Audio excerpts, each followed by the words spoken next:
Can I request everyone to please be seated?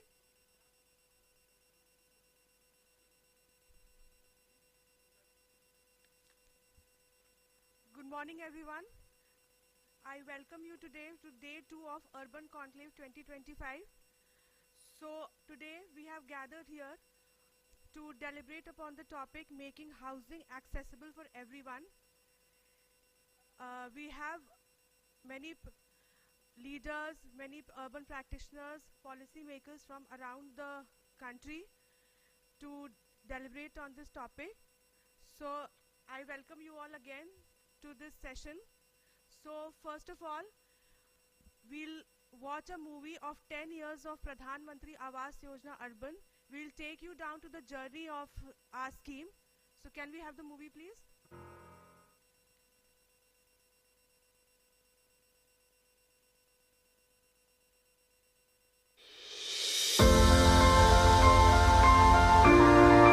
अपना पक्का घर हर इंसान के जीवन की एक सबसे बड़ी महत्वाकांक्षा होती है। वर्ष 2015 से पूर्व भारत के शहरी इलाकों में लाखों लोग बिना घर और बुनियादी सुविधाओं के रोज नए संघर्षों का सामना कर रहे थे। माननीय प्रधानमंत्री जी के नेतृत्व में शुरू की गई प्रधानमंत्री आवास योजना शहरी इन लाखों परिवारों के जीवन में आशा की नई किरण बनकर आई। यह योजना भारत सरकार का एक ऐतिहासिक कदम रही, जिसके तहत लाखों शहरी गरीबों को उनका अपना पक्का घर ही नहीं मिला, बल्कि अपनी पहचान, सामाजिक प्रतिष्ठा में वृद्धि और एक उज्जवल भविष्य की आशा मिली है। जिन लाखों परिवारों को आज पक्का घर मिला है या पक्का घर मिलना पक्का हुआ है, उनके लिए ये जीवन की नई शुरुआत है और पक्की शुरुआत है। हर एक नए घर के साथ एक नई कहानी का आरंभ होता है, एक कहानी जो सपनों को हकीकत में बदलती है। प्रधानमंत्री आवास योजना के अंतर्गत मुझे जो मकान आवंटन हुए हैं और इसमें सुविधाएं सभी हैं, पार्किंग व्यवस्था है, लाइट है, बिजली है, पानी है, मतलब कोई तकलीफ नहीं है, जो हमने कभी सोचे नहीं थे ना हमारे परिवार ने कि हमें इतनी अच्छी सुविधाएं मिलेंगी, मकान मिलेगा। वर्ष 2024 में प्रधानमंत्री आवास योजना शहरी 2.0 की शुरुआत की गई, जिसके तहत 1 करोड़ नए आवासों का निर्माण किया जाएगा, जिससे 4 करोड़ से अधिक देशवासियों को सर उठाकर जीने का अवसर मिलेगा। प्रधानमंत्री आवास योजना के अंतर्गत करोड़ों मकान अभी तक दिए जा चुके हैं। न केवल मकान आप देते हैं, बल्कि उस मकान में जरूरी आवश्यकताएं, इंफ्रास्ट्रक्चर आपने गरीब समाज के सुख सुविधाओं के लिए सब प्रयत्न किए हैं। प्रधानमंत्री आवास योजना शहरी 2.0 के तहत पात्र लाभार्थियों को पक्के मकानों के निर्माण या खरीदने के लिए सरकार आर्थिक सहायता प्रदान कर रही है। साथ ही इस योजना में मध्यम आय वर्ग तक के लाभार्थियों को अपने घर बनाने या खरीदने के लिए होम लोन पर ब्याज सब्सिडी का भी प्रावधान है। इतना ही नहीं, इस योजना के माध्यम से कमजोर आय वर्ग के लाभार्थियों के लिए बड़ी संख्या में किफायती आवास की उपलब्धता भी सुनिश्चित की जा रही है। सफाई कर्मी, पीएम स्वनिधि के लाभुक स्ट्रीट वेंडर, पीएम विश्वकर्मा योजना के तहत कारीगर, आंगनवाड़ी कार्यकर्ता, निर्माण श्रमिक, झुग्गी झोपड़ियों में बसेरा करने वाले इत्यादि को इस योजना में प्राथमिकता दी जा रही है। प्रधानमंत्री आवास योजना शहरी 2.0 के अंतर्गत संबंधित नगरीय निकाय के कार्यालय द्वारा ऑफलाइन एवं ऑनलाइन निःशुल्क मांग दर्ज कराई जा सकती है। पात्र लाभार्थी स्वयं भी वेब पोर्टल के माध्यम से ऑनलाइन पंजीकरण करा सकते हैं। प्रधानमंत्री आवास योजना शहरी 2.0 न सिर्फ एक नई सोच का प्रतिनिधित्व करती है, बल्कि एक ऐसे भविष्य का निर्माण भी कर रही है, जिसमें हर शहरी को अपना पक्का घर मिले और जीवन में एक नई रोशनी हो।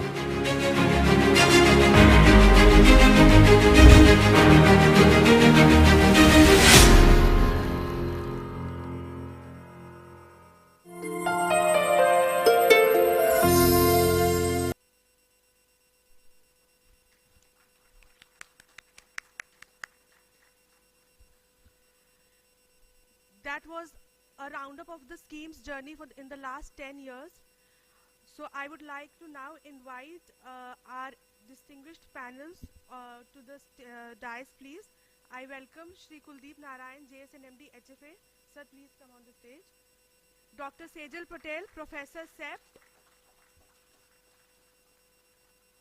Welcome, ma'am. Shri Abhijit Shankar Ray, Senior Urban Specialist, World Bank. Welcome, sir. Shri Srinivas Sampath, Director, ADB. And Shri Krishna Chaitanya, CEO, TNIFMC.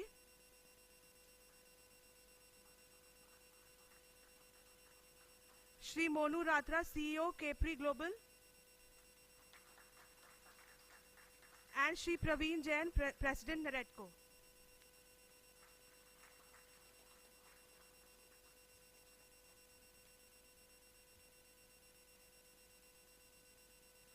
On behalf of Ministry of Housing and Urban Affairs, I welcomed our panelists. So now I'll invite Shri Kuldeep Narayan to set the context, please.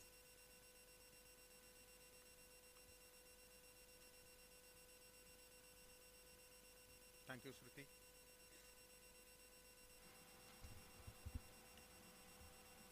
Good morning, everyone. It's my great pleasure to welcome all the participants who, despite early morning sessions, have turned up in good numbers, and eagerly waiting for our esteemed panel to listen the views on the theme, which is very crucial to all of us, very central to all the cities, that is housing ecosystem, making housing accessible to everyone. My job for next 10 minutes would be to give an overview what we are going to talk about, and also an apology and disclaimer to put in the very beginning. Compressing such a topic in less than 2 hours is something, although 2 years is also very less, but to compress the discussion in 2 hours is something we can just try but not achieve. So what we have done, we will not be discussing all the facets of the topic, rather curated few facets of housing ecosystem, discuss some of the best practices that are happening in our islands of success, and see how those can be used, adopted, adapted to suit the requirements of the cities. As we bring together these experts from government, finance, academia sectors to reflect on this simple and very powerful idea, housing is more than just a physical construct, physical structure. This is the cornerstone of human dignity, safety and economic empowerment. Yesterday, we had plenary and we had some sessions. One idea that always resonates my mind, that cities are not about roads, buildings and anything else. They are about people and the economic opportunities. And economic opportunities bring people to the cities. So what we require are the three basic things to ensure that the growth of cities is planned one: urban planning, urban transport and urban housing. Not taken separately but seen and taken together. With the kind of economic opportunities are growing in our cities, the population which was less than 380 million in 2011 is today estimated to be more than 500 million in urban India, and it is bound to cross 850 or 900 million, more than 50-55% of total population, even with our such a restrictive definition of urban, whether we do anything or we don't do anything. It would be irrespective of the fact whether we are ready for our urban population to grow to that extent or not. Urban population in next 20 to 25 years is bound to grow beyond 800 million, beyond 80 crore, beyond 50% of the total India's population. 5%, 50 million here and there, that is different thing, and that depends what we do or we don't. But it is bound to happen, and we are duty bound to take this challenge as opportunity. In the same context, let me also put in what the Indian real estate market, which is roughly 6-7% GDP today, is bound to cross 12 to 15% of GDP by 2050, or maybe even earlier. And whatever urban built up space we have today, we are going to build more than that in next 20-25 years. So with this is something that this is the opportunity of lifetime. Whether you do something or not, something is going to happen. Real challenge is how to use this opportunity, this challenge as opportunity, and to provide not world class but best of the class opportunities and services in urban India. We can think about what should be the Indian model of urbanization, what should be the Indian thought on sustainable urbanization, because cities are, the concept of cities as such is not very old if we see the overall march of civilization for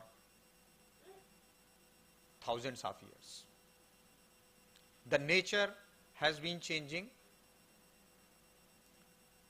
So this is why, as I said, housing, urban planning and urban transport taken together is a big challenge and big opportunity. Government of India, realizing this thing, had launched a lot of Mahua urban missions. One of the prominent one is Pradhan Mantri Awas Yojana Urban, on which we saw just a movie. It made my job a bit easier. Last year, we also launched PMAY 2.0, which we can say is nothing but revamped thought, revamped verticals of PMAY urban, and a realization that you don't just provide subsidy, you don't just provide assistance to build own house, rather we have to think about the housing as ecosystem. Housing ecosystem, how do we provide policies to promote private investment? How do we provide incentives to private sector so that the housing is remunerative for the ones who construct it, the ones who operate it, and the ones who live in it. That way,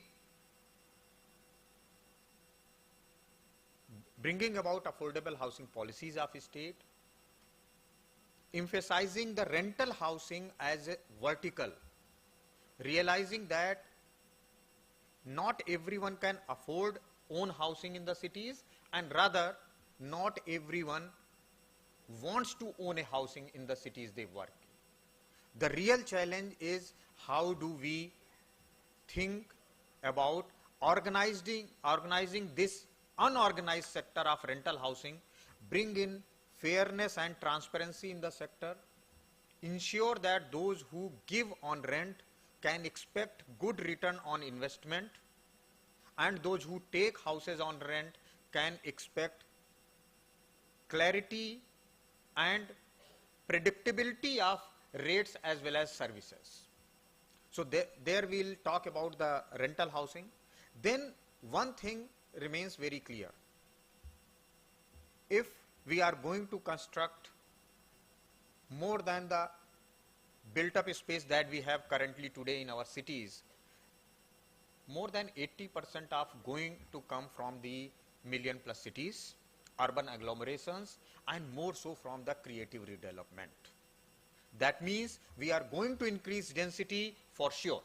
If we don't increase the density of our urban core, if we don't increase the density of our central business districts, if we don't increase the density of the TOD notes, then what we want to achieve cannot happen.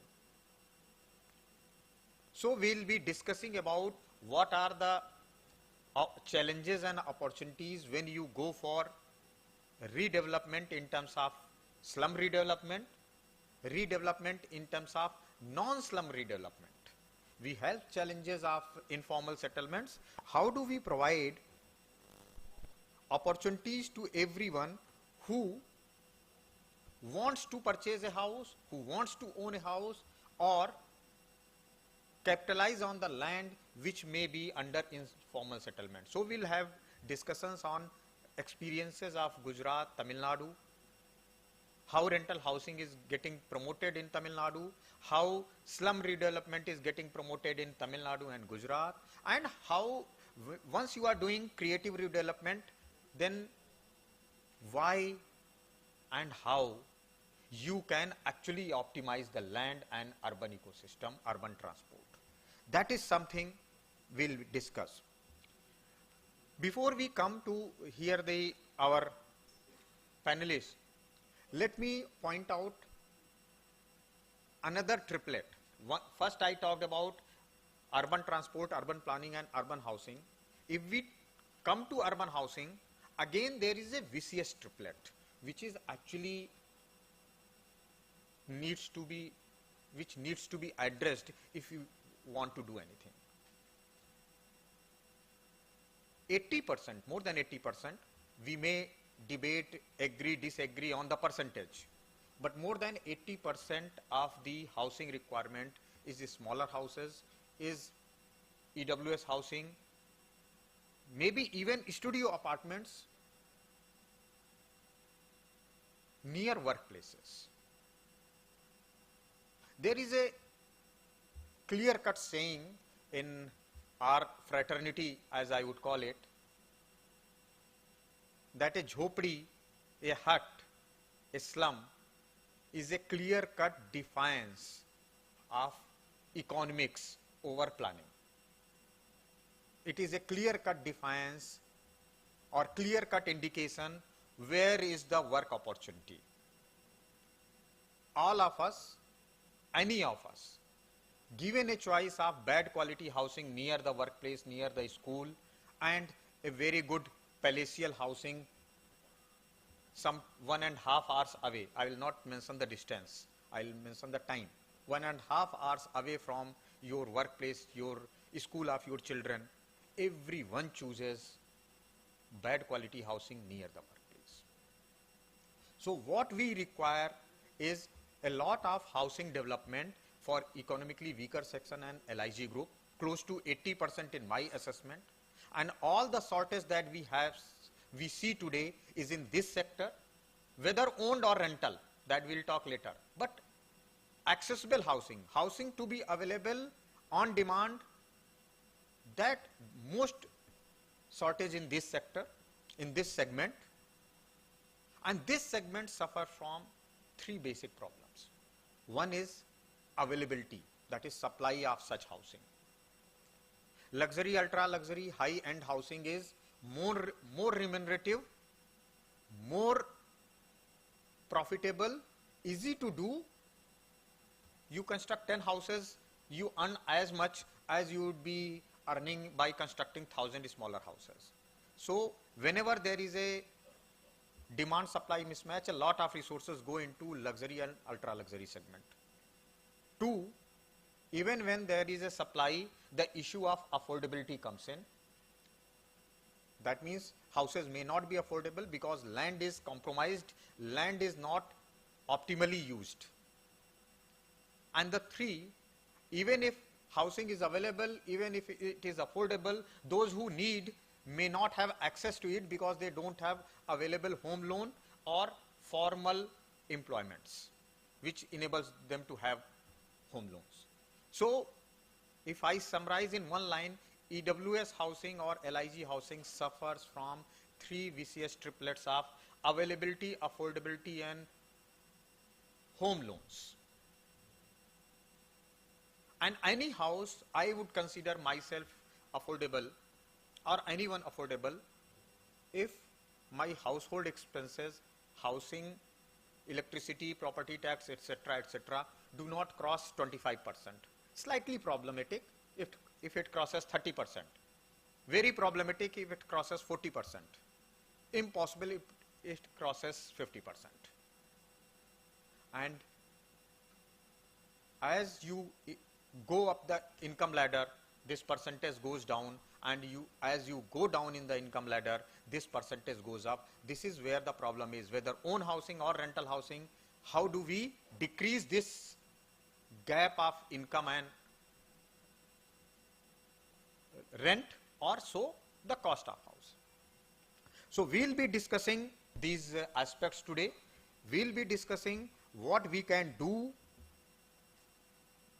I don't need to go into the achievements of PMAY and PMAY Urban 2.0. We saw one movie. We'll see another movie at the end. We'll celebrate the unknown close to 1 crore beneficiaries who have already benefited, and another 1 crore who would benefit in times to come. There is just one more thing which I would like to point out. That is, how do we improve the housing construction technology to make it more sustainable, to make it not only energy efficient, also the resource efficient, energy efficient, water efficient, air quality efficient. Some of you may have attended C&D waste breakout session yesterday. This is one of the biggest issues today when redevelopment is going on. So how do we construct such housing where not much waste would come, rather wealth would come, and it is easy to circulate? Last but not the least,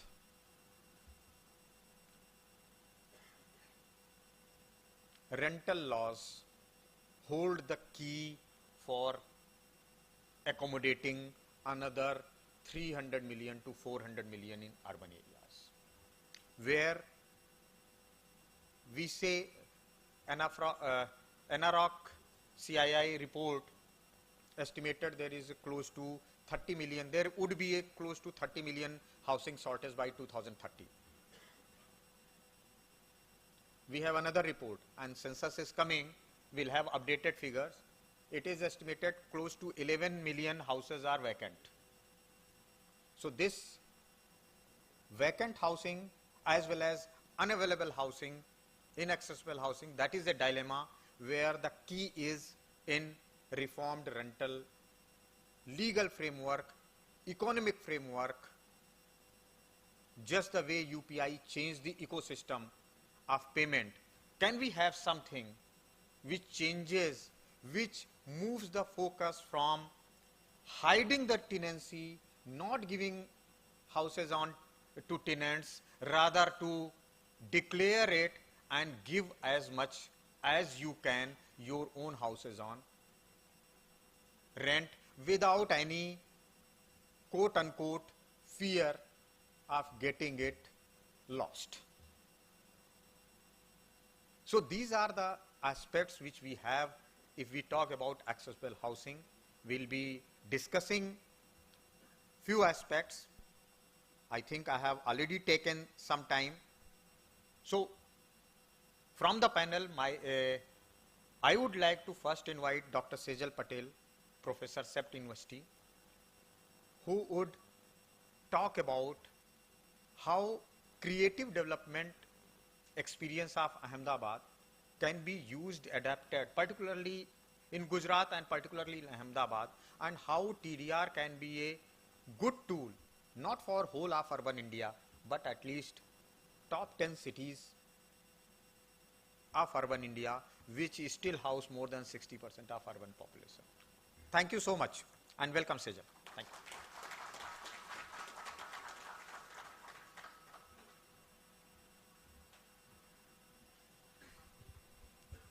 Thank you, sir, for setting the context so well. And it also makes our task easy to take our discussion because it's so well situated. Each of our presentations well situated within the context set by Sir. So I would talk today, I would like to share experience on the TDR-led creative redevelopment practice in Ahmedabad. And what are the key learnings from it? The 4 or 5 aspects that I'll talk about is one, of course, what is already well known, imperatives for creative redevelopment in cities. Second, what are the repertoire of redevelopment instruments at different scales that are adopted in the state, and housing policy particularly as 2 of these instruments. And then I will share the experience of redevelopment under 2 specific housing policies for housing of the urban poor in slum and non-slum area, and also the TDR experience under that.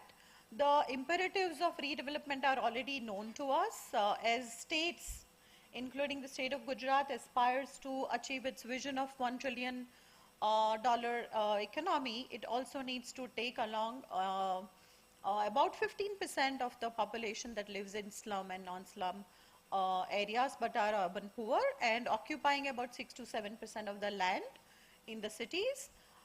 This can be achieved through redevelopment, and is actually being done through redevelopment of the housing that they are living in, and typically they also occupy about 0.9 to 1 FAR but are in the core area of the cities. So also the idea is also to unlock the potential of the land, at the same time deliver quality housing to the urban poor. As I mentioned, the state is quite creative in the repertoire or the different types of instruments that are being utilized for redevelopment at different scales. So at a local area plan, at a local area level, there is an instrument called local area plan, which is actually a planning instrument. Then there are also redevelopment of different precincts which are being done through public-private partnerships, and then there is very specific housing colony scale redevelopment which is done through different types of housing policies introduced by the State Department, Housing Department. Now here I would like to specifically talk about 2. One, the in situ redevelopment of slums on public land, and this is where TDR is introduced as an enabling mechanism, and second is an in situ redevelopment of public housing. So these are the 2 policies under which this is being done. And what you also see is they are amended from time to time, and this is also something I'll talk about, that how this agility of amendment also is one of the factors in sort of delivering the housing for the poor at scale. If we see through a range of housing policies which have been introduced from 2010 to 23, in that time almost 10% of the investment in housing sector and 15% of the housing need and demand is being actually catered to redevelopment. So you can gauge the scale of the redevelopment in the state. Also what is interesting is, it is not being implemented only in the 4 big cities where there is an increasing land market. Because of the delivery of infrastructure in tier 1 cities other than the 4 ones, it is also now scaling to about 6-7 other cities as well in the state. So this is where you will see the kind of redevelopment initiatives. All of these are through the repertoire of instruments of redevelopment in the city.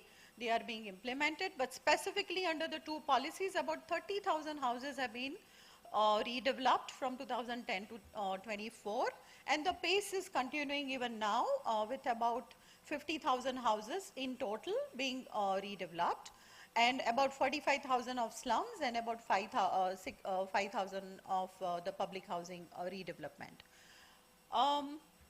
So now I will talk about the specific experiences under these 2 policies and how we are able to deliver kind of decent housing in the state and especially in the city. One part of the narrative will be on the redevelopment experience, and the second will be on the TDR experience linked to it. So the 3 questions that are being asked as a sort of key learnings and takeaways are: how is private sector participation leveraged? How is livability improved? And how can we scale up the redevelopment to other cities for better livability and economic gains? So the first part on how is private sector participation leveraged, how is this being delivered through developers essentially. If we see about 68 sites in different parts of the city, slum settlements in different parts of the city are being redeveloped. Earlier it was done under 2010 policy, and now it is being done under 2013 policy. And through this, TDR of almost 2,000 crores has been generated. 50,000 houses are in different stages of being redeveloped. And about 95% of the TDR which has been issued to the developers is already been sold also. So that also reflects on the vibrancy of the land market and the need for additional floor space. Now I'll quickly talk about what are the sort of key takeaways from the policies and the SOP. So one, the policy in the SOP ensure accountability first and foremost to the beneficiary. How is this being done? This is done through clear, well-defined eligibility criteria for selection. That is, they have to be residents since 2010 and before, and also well-defined sort of documents to establish the eligibility. NGO, Mahila Housing Trust, has played a big role in also being an intermediary for community development, one of the risks to the redevelopment projects. The third is new houses are allotted to the beneficiary upon construction on the lottery basis, and fourth is that they are given houses on ownership basis and in women's name. This is also because of Pradhan Mantri Awas Yojana, as it was a mandate under that, and ISSR vertical was actually implemented. This was actually the ISSR vertical of PMAY. The policy also ensures accountability to and from the developer. So the developers are selected through competitive bidding, and they will receive against the cost that they incur, which is a cost of redevelopment of the housing, or rehabilitation housing, interim housing, operation and maintenance corpus, and 7 years of defect liability period. Against this cost which is incurred, the developers will get land plus TDR. If the value of the land which they get, free sale land, is more than the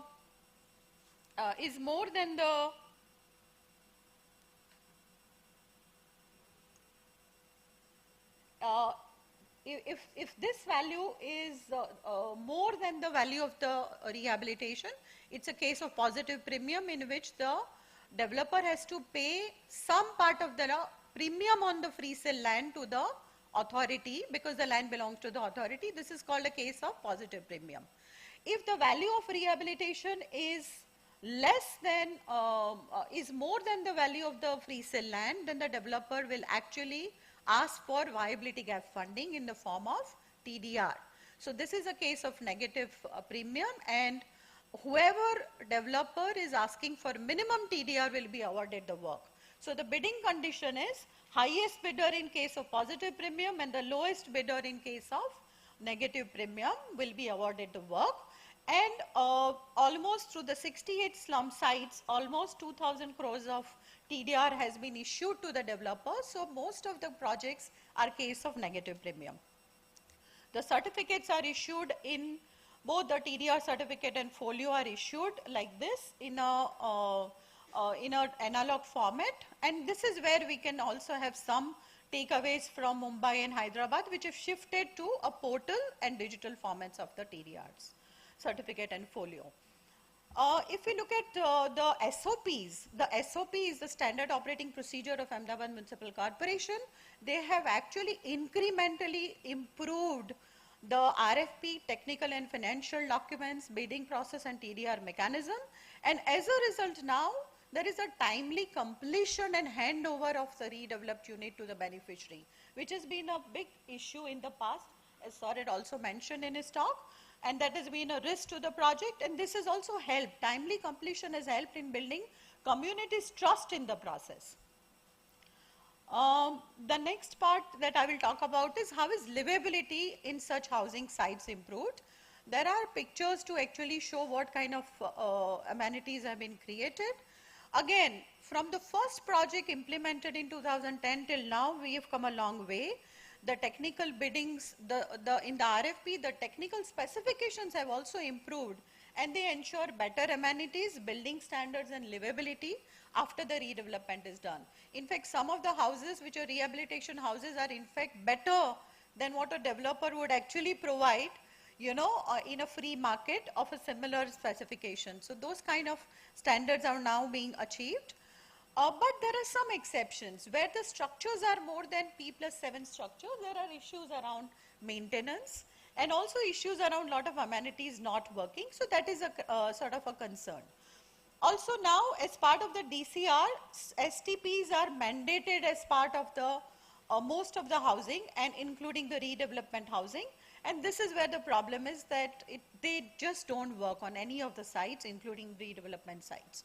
So the recommendation also is that the redevelopment projects of urban poor should be actually exempted from the STPs. O&M corpus is right now inadequate, and our study shows that it should be at least 10 times the value which is prescribed in the policy, and if that is increased, we will have very well maintained sites over a long period of time, and lifetime benefits will be accrued to the beneficiaries. So these are some recommendations there.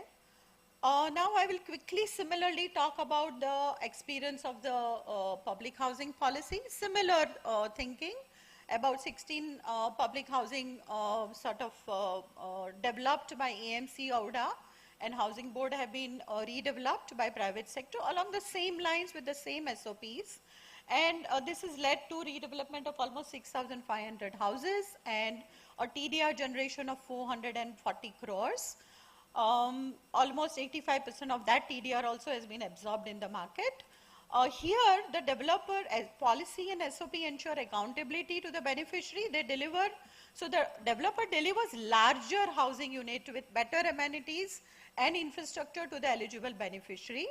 The unit which is promised is 40% larger than the allotted unit to the public housing beneficiary, whenever it was allotted maybe 20, 30 years back.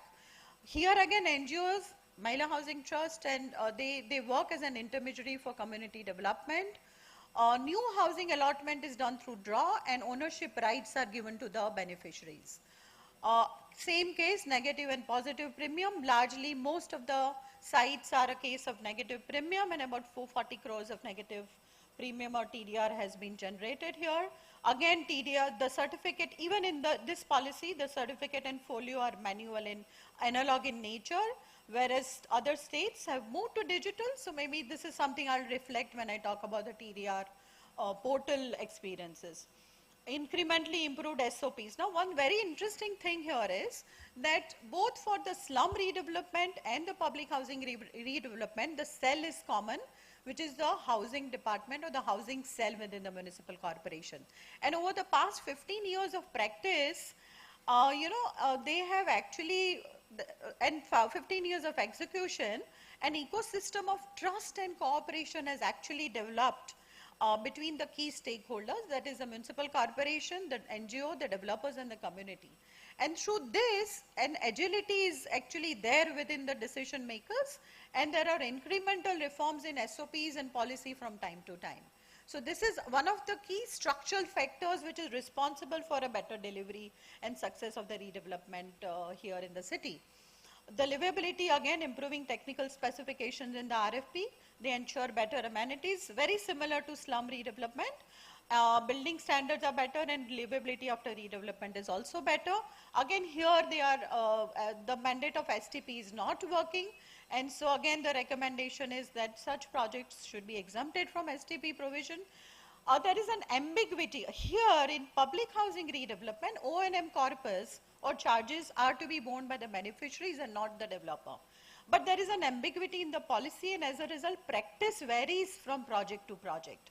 And this causes confusion on the ground level. So there, if this ambiguity is addressed, then it would be clear that all, what would be the conditions. I think that need to be sort of clarified. So now, key takeaways from the experience of redevelopment are 5 major takeaways. 1, an agile state and local government which is amenable to amend the policy from time to time in response to experiences of issues on ground. Hence, you saw in the beginning amendment of 16, 18 and 19 years. So that policy cannot be static. SOPs cannot be static. They need to be amended from time to time. Second, incrementally developed ecosystem of cooperation and trust between stakeholders.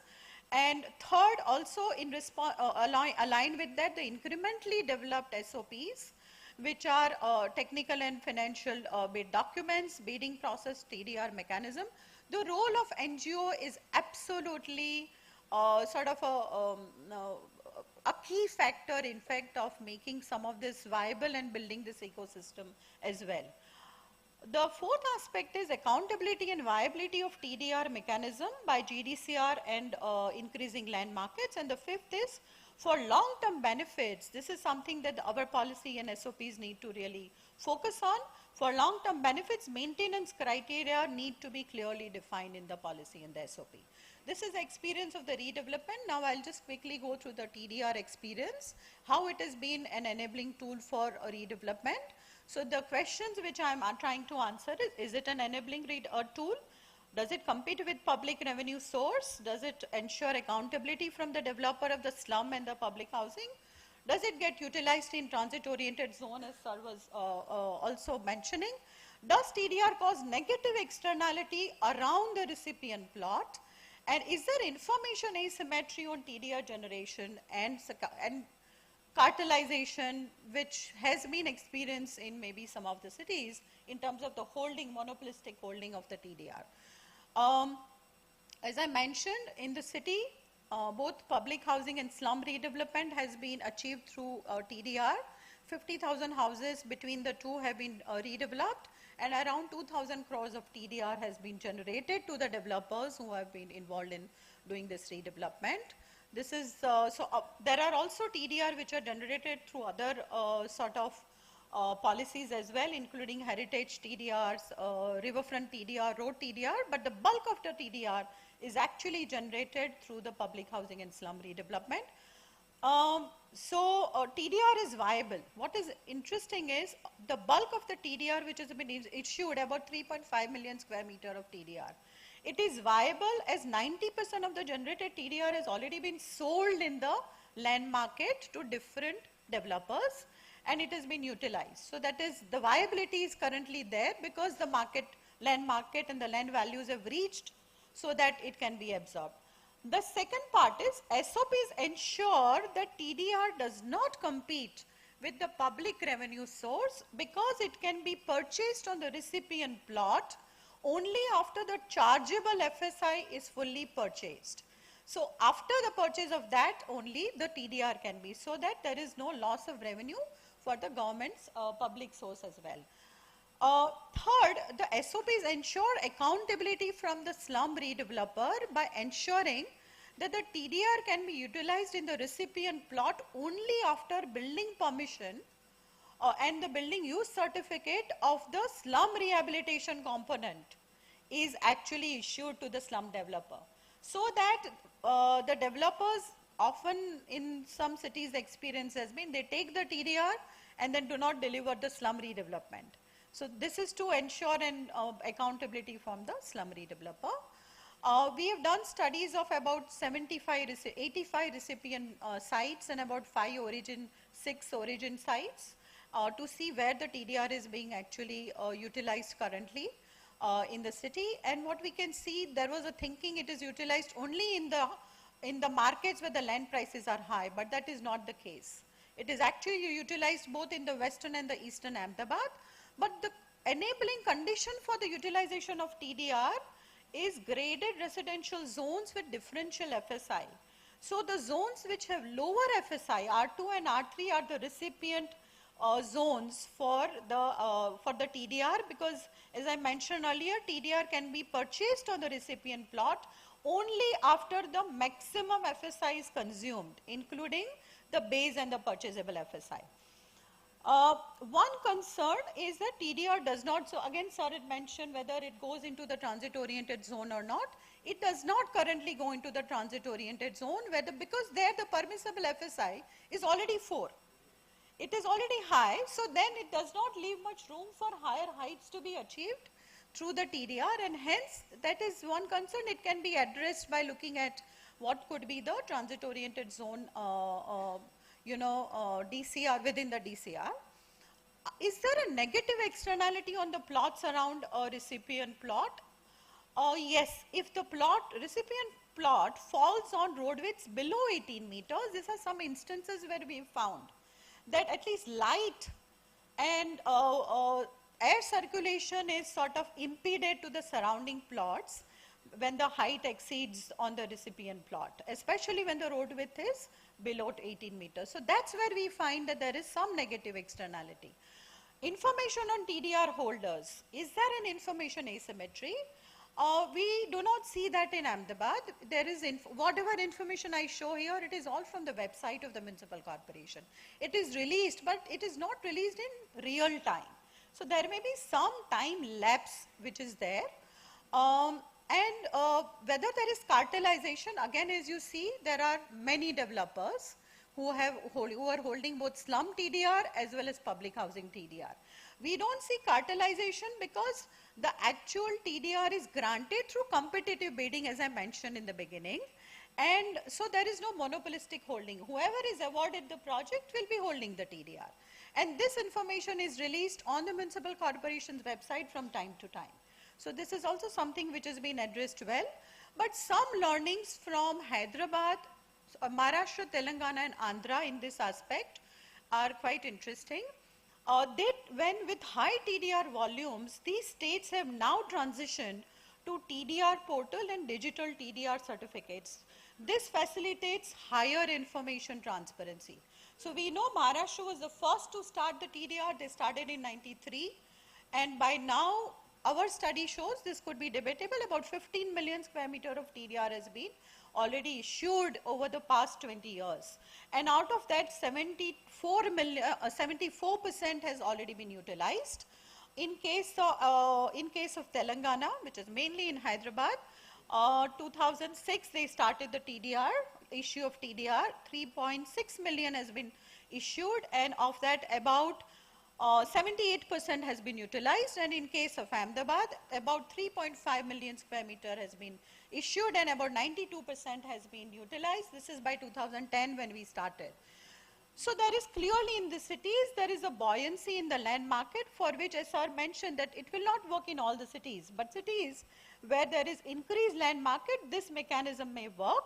So when these other two cities, what they have done, or the states, they have transitioned with higher volume of TDR, they have transitioned to administering this through a TDR portal and also shifting from analog to a digital TDR certificate for better transparency and real-time release of information. And the information that are released are on TDR Bank, TDR Ledger, and online also facilitation of online TDR transaction between the TDR buyer and the TDR holder. This ensures information symmetry and transparency, prevents market monopoly.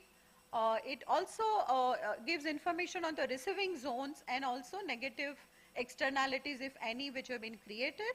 It creates a digital marketplace for both the buyer and the seller and reduces the black component in the TDR.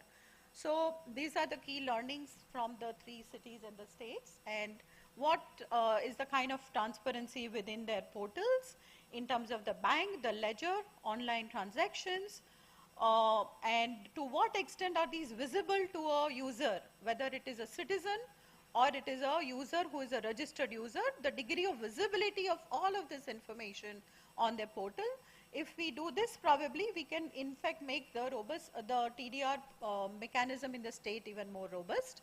So this is where I would conclude. The key takeaways of the TDR experience are, yes, it does not compete with the public revenue source. The TDR SOP ensure accountability from the developer.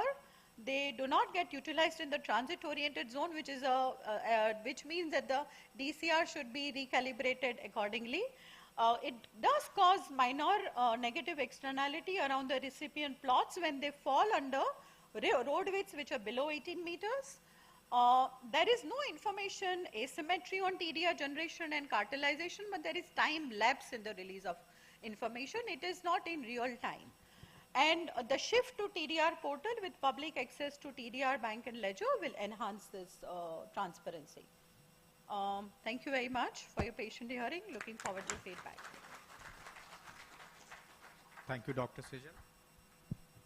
Actually, you very well brought out the effects, positive as well as the negative effects of TDR, how it should be used to ensure that more and more public housing can be constructed, and what are the reforms needed, which are the learnings from various cities which we can and we should take into account to make it a even better conceptual framework. Thank you so much. So now I invite Sri Abhijit Shankar Ray, who will talk about the area-based creative redevelopment experiences, principles, and what we should learn from that if we want to do in other cities. Please. Thank you so much, Dr. Narayan, and thank you for setting the context at the beginning of the session. I think that was very helpful. Many of you would be aware. Working. Can somebody help? Oh, yeah. Thank you. So as many of you are aware, yesterday the Ministry of Housing and Urban Affairs released 3 knowledge frameworks, including one which was on creative redevelopment. And so this session, my talk basically focuses on housing in context of creative redevelopment. So I'm going to present 3 cases to you. All 3 are real-life examples taking on actual site conditions, looking at actual DCR, etc. requirements, and the market studies which were taken into account. 2 of these are under implementation or at different stages, and one of them is right now at the study finalization stage. So the first, in terms of redevelopment, we are looking at an area-based redevelopment, which is mostly slum housing, where we are looking at ensuring that the existing residents and encroachers of that plot are provided housing solution within the same plot and use whatever additional space is available to accommodate additional households, right? So this is a very old model which has been used in PMAY as well in the past. I think what we are trying to do here was to explore how to reduce the burden on the state exchequer while designing such a project. So many of you would have done similar projects in your cities. So the whole question is how to reduce the subsidy element, something that Dr. Narayan was also highlighting. We need to see how to do this. And so within the same plot, after taking into account those who are already residing there, how best to use the DCR flexibilities to provide for additional middle income or additional, not in this specific case, but it could even be some retail space on the ground floor and so on and so forth. So how do we make sure that the projects become more and more sustainable? Now, as the Urban Challenge Fund is launched, hopefully very soon, these kind of projects would be, I think, what would become very attractive if we can achieve that 50% ratio of getting the private sector or leveraging financing from the private sector. So as you can see, we have explored multiple options. I'm sure the presentations will be shared later, so you could go into details. But with each and every option, there are certain pros and cons. We are focused more on in terms of where the subsidy element goes down. And you can see that there are various options that can be tried. Now, DCR also is, the TDR also is one of the tools that has been used probably in Gujarat to look at such options. The second case study talks more about the integrated planning, land use planning, transport and housing that Dr. Narayan mentioned. And we have a number of cities where we have metros coming up. And for long, I think all the cities have kind of understood that the areas or zones along the metro line, especially in the metro area, station areas, can be used for land value capture through redevelopment, right? So this is one such example where we are looking at in the city of Mumbai on one of the nodes. And here you would see, I think the main purpose of this slide is to show that when we are looking at redevelopment, we need to look at both public sector what the role the public sector needs to play in terms of the implementation of the reconstruction, the redevelopment that needs to happen, as well as that of the private sector. I think when land value capture terminology is used, it is always thought that, you know, you can capture the value of land from day one. That is not the case. If that were the case, the market would have already played out, right? So when we are looking at redevelopment and leveraging the potential of land, we have to be very sure on phasing our project, right? Looking at where the housing, etc., needs to come, which are those phases which the public sector has to come in and finance, and which are those phases where later maybe or maybe in parallel the private sector can come in and finance. Right? The most important thing while designing such a project is that the affordable housing areas, they need to be located within a reasonable walking distance, so 1 kilometer, let's say, of the station, of the mass transit station. One way Gujarat has done this, but one way to incentivize, this is to actually earmark a proportion of area for affordable housing or public housing near the transit stations. So this is the same example. Here you can see we've done a market study and understanding. And based on that, based on the demand which was identified, a proper demand study was undertaken, segmented solutions were identified, right? So even within the private sector or within the public sector, there were certain segmentations which were undertaken to make sure that we are not delivering a one-fit-for-all solution, because those solutions usually don't end up working very well in the long run. You would also see that the way that the phasing has been done, and I'm not sure if you can see the numbering, but the way the phasing has been done is that it focuses on the affordable housing through public sector first, and it also focuses on certain higher income and luxury housing near the transit stations from the private sector, which brings in the revenues to finance the rest of the housing projects. In some cases, you will hear about the Tamil Nadu Shelter Fund, which Krishna will talk about. Such funding mechanisms can also help in taking ahead redevelopment projects. I don't need to go much into this. I think all of us know that it's important to integrate infrastructure. So whenever we are doing an area-based redevelopment, social and physical infrastructure, provision of these is important to create the land value, right? Now, most DCRs will have some provisions for physical infrastructure. It's the social infrastructure that I've seen based on my experience of working with different cities and states, is where I think there's a bit of a lag, and people kind of struggle to understand what to put where. So maybe this is where the central ministry can also come and look at all the guidelines, the UDPFI, for example, how they can be updated to look at this if we really want to push the redevelopment agenda forward. Now that was more with transit stations. This is a third example that I'm showing where we have taken a city, right, and we have looked at how future transit nodes, but also high density or high land value nodes. And we have identified a corridor, which was done, of course, by the government. And based on that, undertaken an asset inventory, which identified where are the opportunities for redevelopment. These could be vacant plots, or these could be underutilized plots.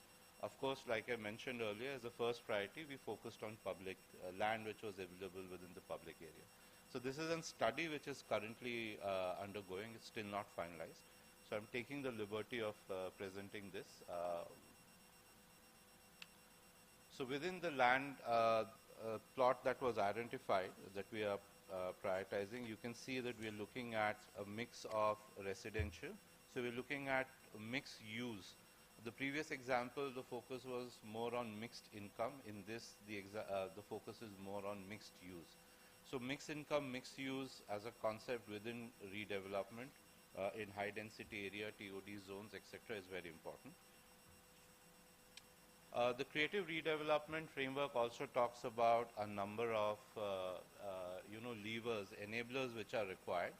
I will not run through all of them, but I'll focus on two of these. The first enabler that I'd like to focus on is institutional. So one of the major problems when we are doing redevelopment projects is that land ownership within different state and central government departments can be very fragmented. So in one of the cases that we were working on, we had 23 land owning agencies from the public sector as part of a project, right? And it becomes extremely difficult to structure a project around that. We're just presenting an example of Maharashtra, which has this provision of special planning authorities, which allows designating one agency to plan and execute a project on behalf of the entire state government, right? So irrespective of who owns the land, there is one institution which plans and executes it in consultation, of course, with all the land-owning departments. So such kind of innovative structures need to be thought of, again, as part of redevelopment, especially when it comes to housing. The second thing I would like to highlight here is that of upzoning. So many of these redevelopment projects, the example of TDR that Sejal presented, these may not be present in that particular state's own DCRs or own policies, right? So the redevelopment project becomes a platform through which some upzoning requests can be put through, which means you are requesting the state government to allow for that particular project some additional things to be looked at. These could be faster approval processes. These could be, incentivizing TDRs. These could be higher heights depending on certain parameters. So these are the two enablers that I'm focusing on. And just in conclusion, in terms of the main takeaways, again, like I said, I mean, these are all examples of sites that we are working on. But we need to move away from site-based redevelopment to area-based redevelopment, and that was the whole purpose of the three illustrations. We do need flexible DCRs to look at encouraging cities to come up with good projects, and we do need the ability to absorb this additional FSI. So Sejal mentioned the 18-meter, but the other problem with this additional FSI is that usually if street frontage is not there, then despite 3, 4, or even higher FSIs, the sites are not able to absorb it.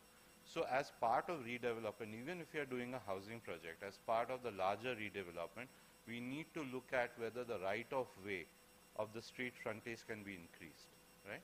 So these kind of innovative thinking, I mean, Dr. Narayan did mention integrated planning, transport, and housing. Effectively, if you translate this down into action, what it means is 3 different or sometimes 6 different departments and agencies need to work together at the city level, right? So these silos need to be broken. So when we are doing these redevelopment projects, such vision would be good to have as part of the project. So that's all from my side. I'll be happy to take questions later. Thank you. Thank you, Abhijit. We'll try to compress our presentations so that panelists can take questions also after end of the presentations. So now I request Srinivas Sampath ji and Krishna Chaitanya, one by one obviously, to discuss about 2 things. One, let me tell you about this experience of promotion of affordable housing in Tamil Nadu through Shelter Fund 1, as well as promotion of rental housing, be it industrial housing or working women housing in Tamil Nadu. In fact, most of the good experience comes from the Shelter Fund 2 and the actions taken by Government of Tamil Nadu under PMAY and TNFMC initiatives. So how do we not only mobilize funds, how do we leverage on that and crowd in other investment to provide for affordable housing as well as rental housing? That is the experience Srinivas ji would be sharing with us, and later on Krishna ji will join. Srinivas, please.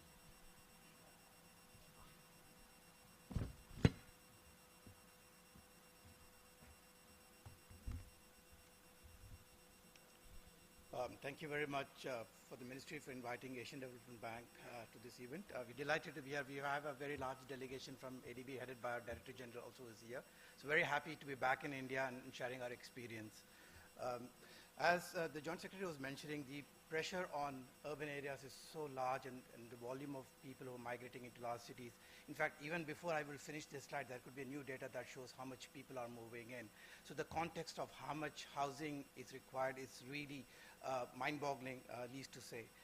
So in this context, as affordability was being mentioned, one of the biggest challenges, if you look at affordability, for a large segment of urban population, which is really at the bottom of the pyramid, even an affordable housing is simply beyond their reach. If you look at from loan to value, the amount of equity that is required for these migrant workers, poor migrants who are coming into working these areas, means that it's simply not possible for them to actually get into ownership. And if you look at the affordable housing companies that look at the amount of financing that's required or the interest rates, again, it makes it very, very difficult for them to make this even into the affordable housing segment. As a result of that, most of them resort to rental housing. And as we've been talking about, the rental housing has been fairly mixed in terms of the results that you're looking at. And therefore, even where there is available, the quality is a significant challenge. It is in this context that as we're starting to look at more migrant population moving into tier 1 and tier 2 cities in India, corridors being developed, state policies and federal policies that are coming up to support rental housing.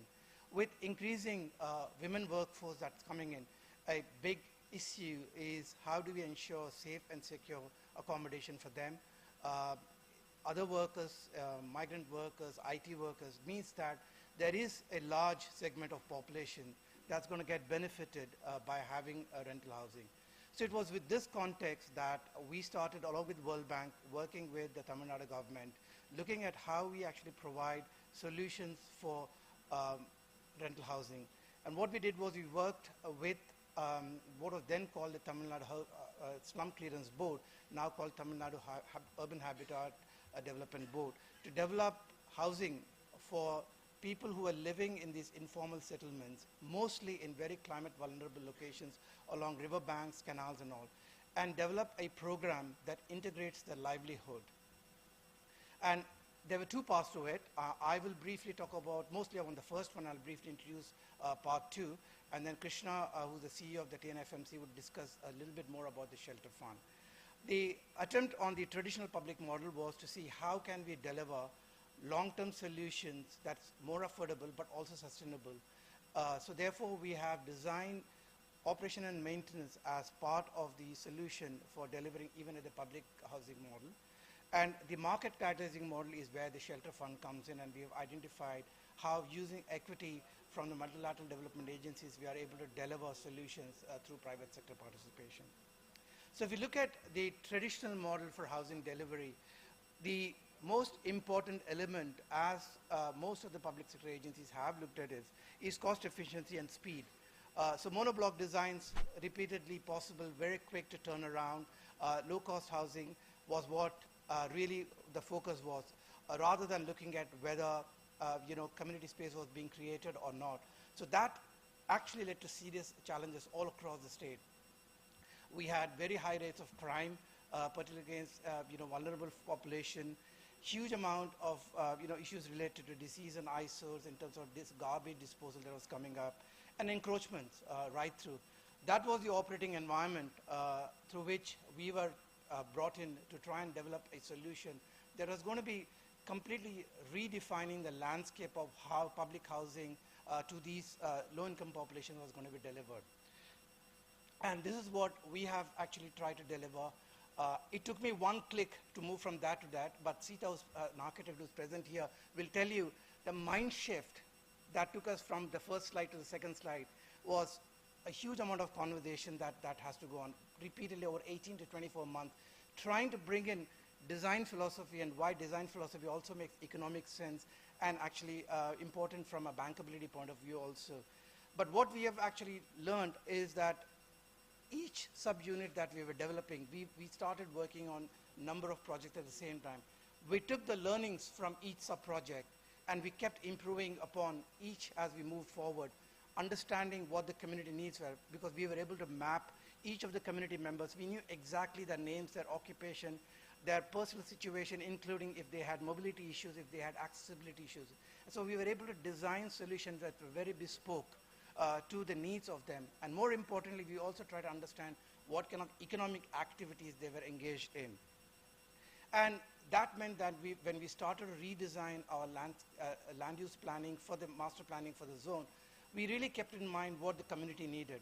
So a typical monoblock that I showed in the beginning, which is the white structure, would have what generated, but we kept the same amount. The challenge was, can you deliver still 900 units with all the fancy items that you guys were talking to us and show us? That was the challenge thrown to Sita and to all of us to try and deliver that.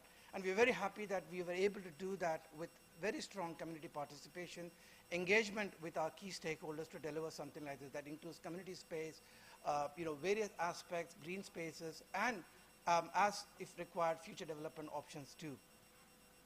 The other important element, given that we were working in Tamil Nadu, meant that the wind patterns, the comfort of affordability, along with that was very issue. So we ran computational fluid dynamics modeling to understand how the wind patterns were.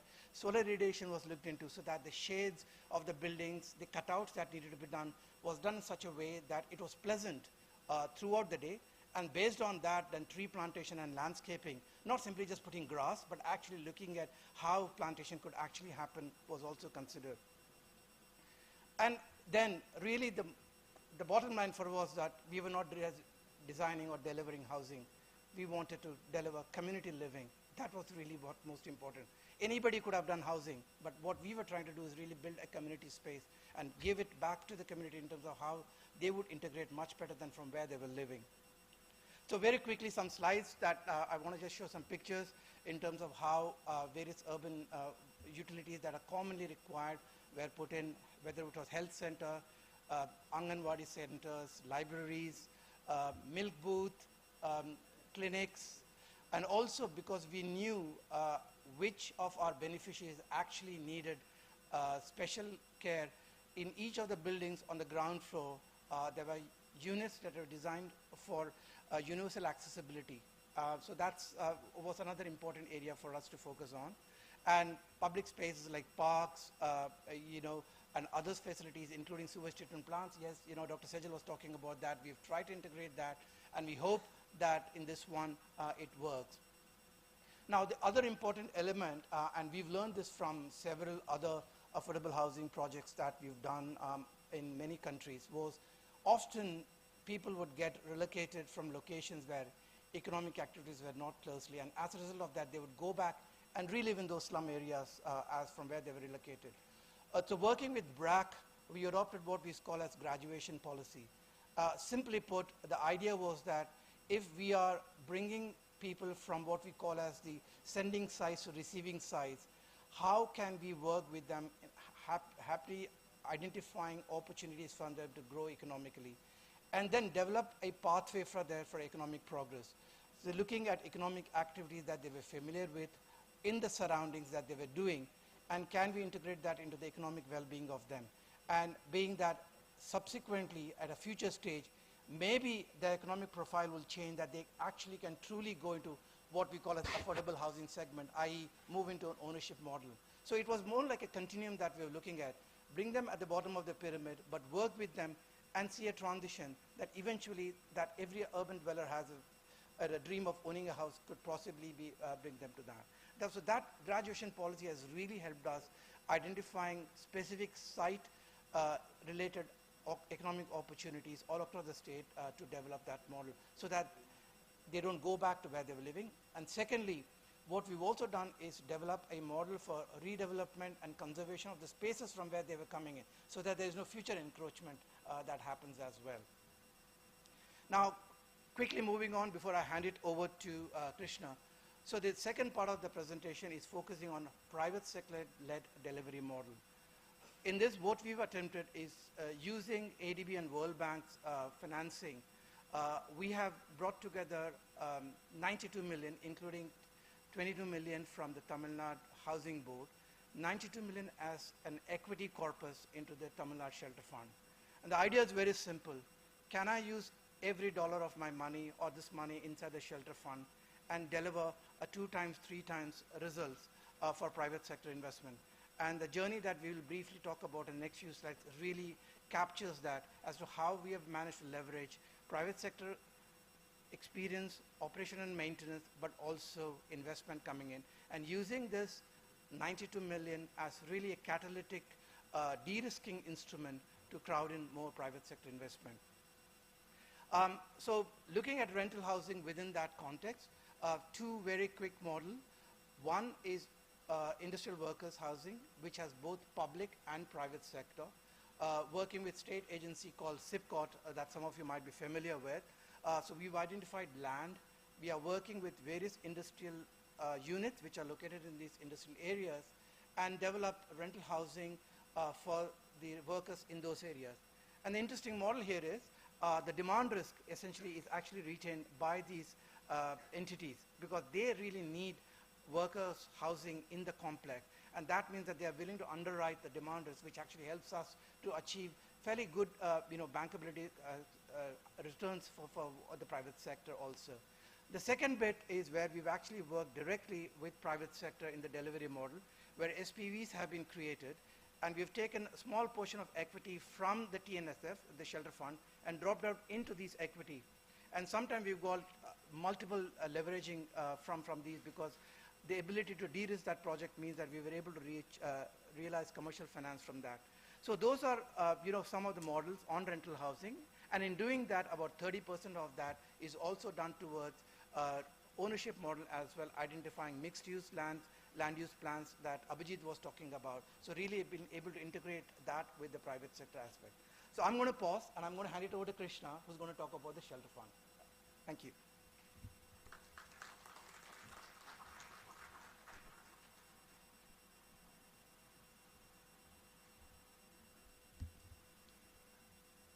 Good morning, everybody. It's an honor to be part of the National Urban Conclave 2025, and wish to thank Mahua and especially Mr. Kuldeep Narayan for giving us this opportunity to present what we do. This is not us.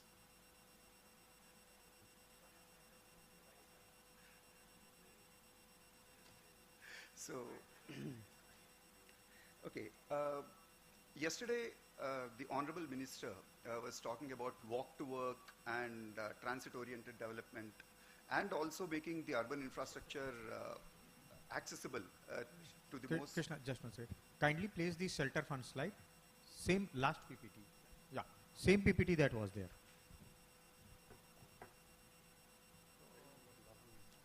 Which one? This one. This? No. Any. The PDF, the earlier one that I had opened. It's 311. Yeah.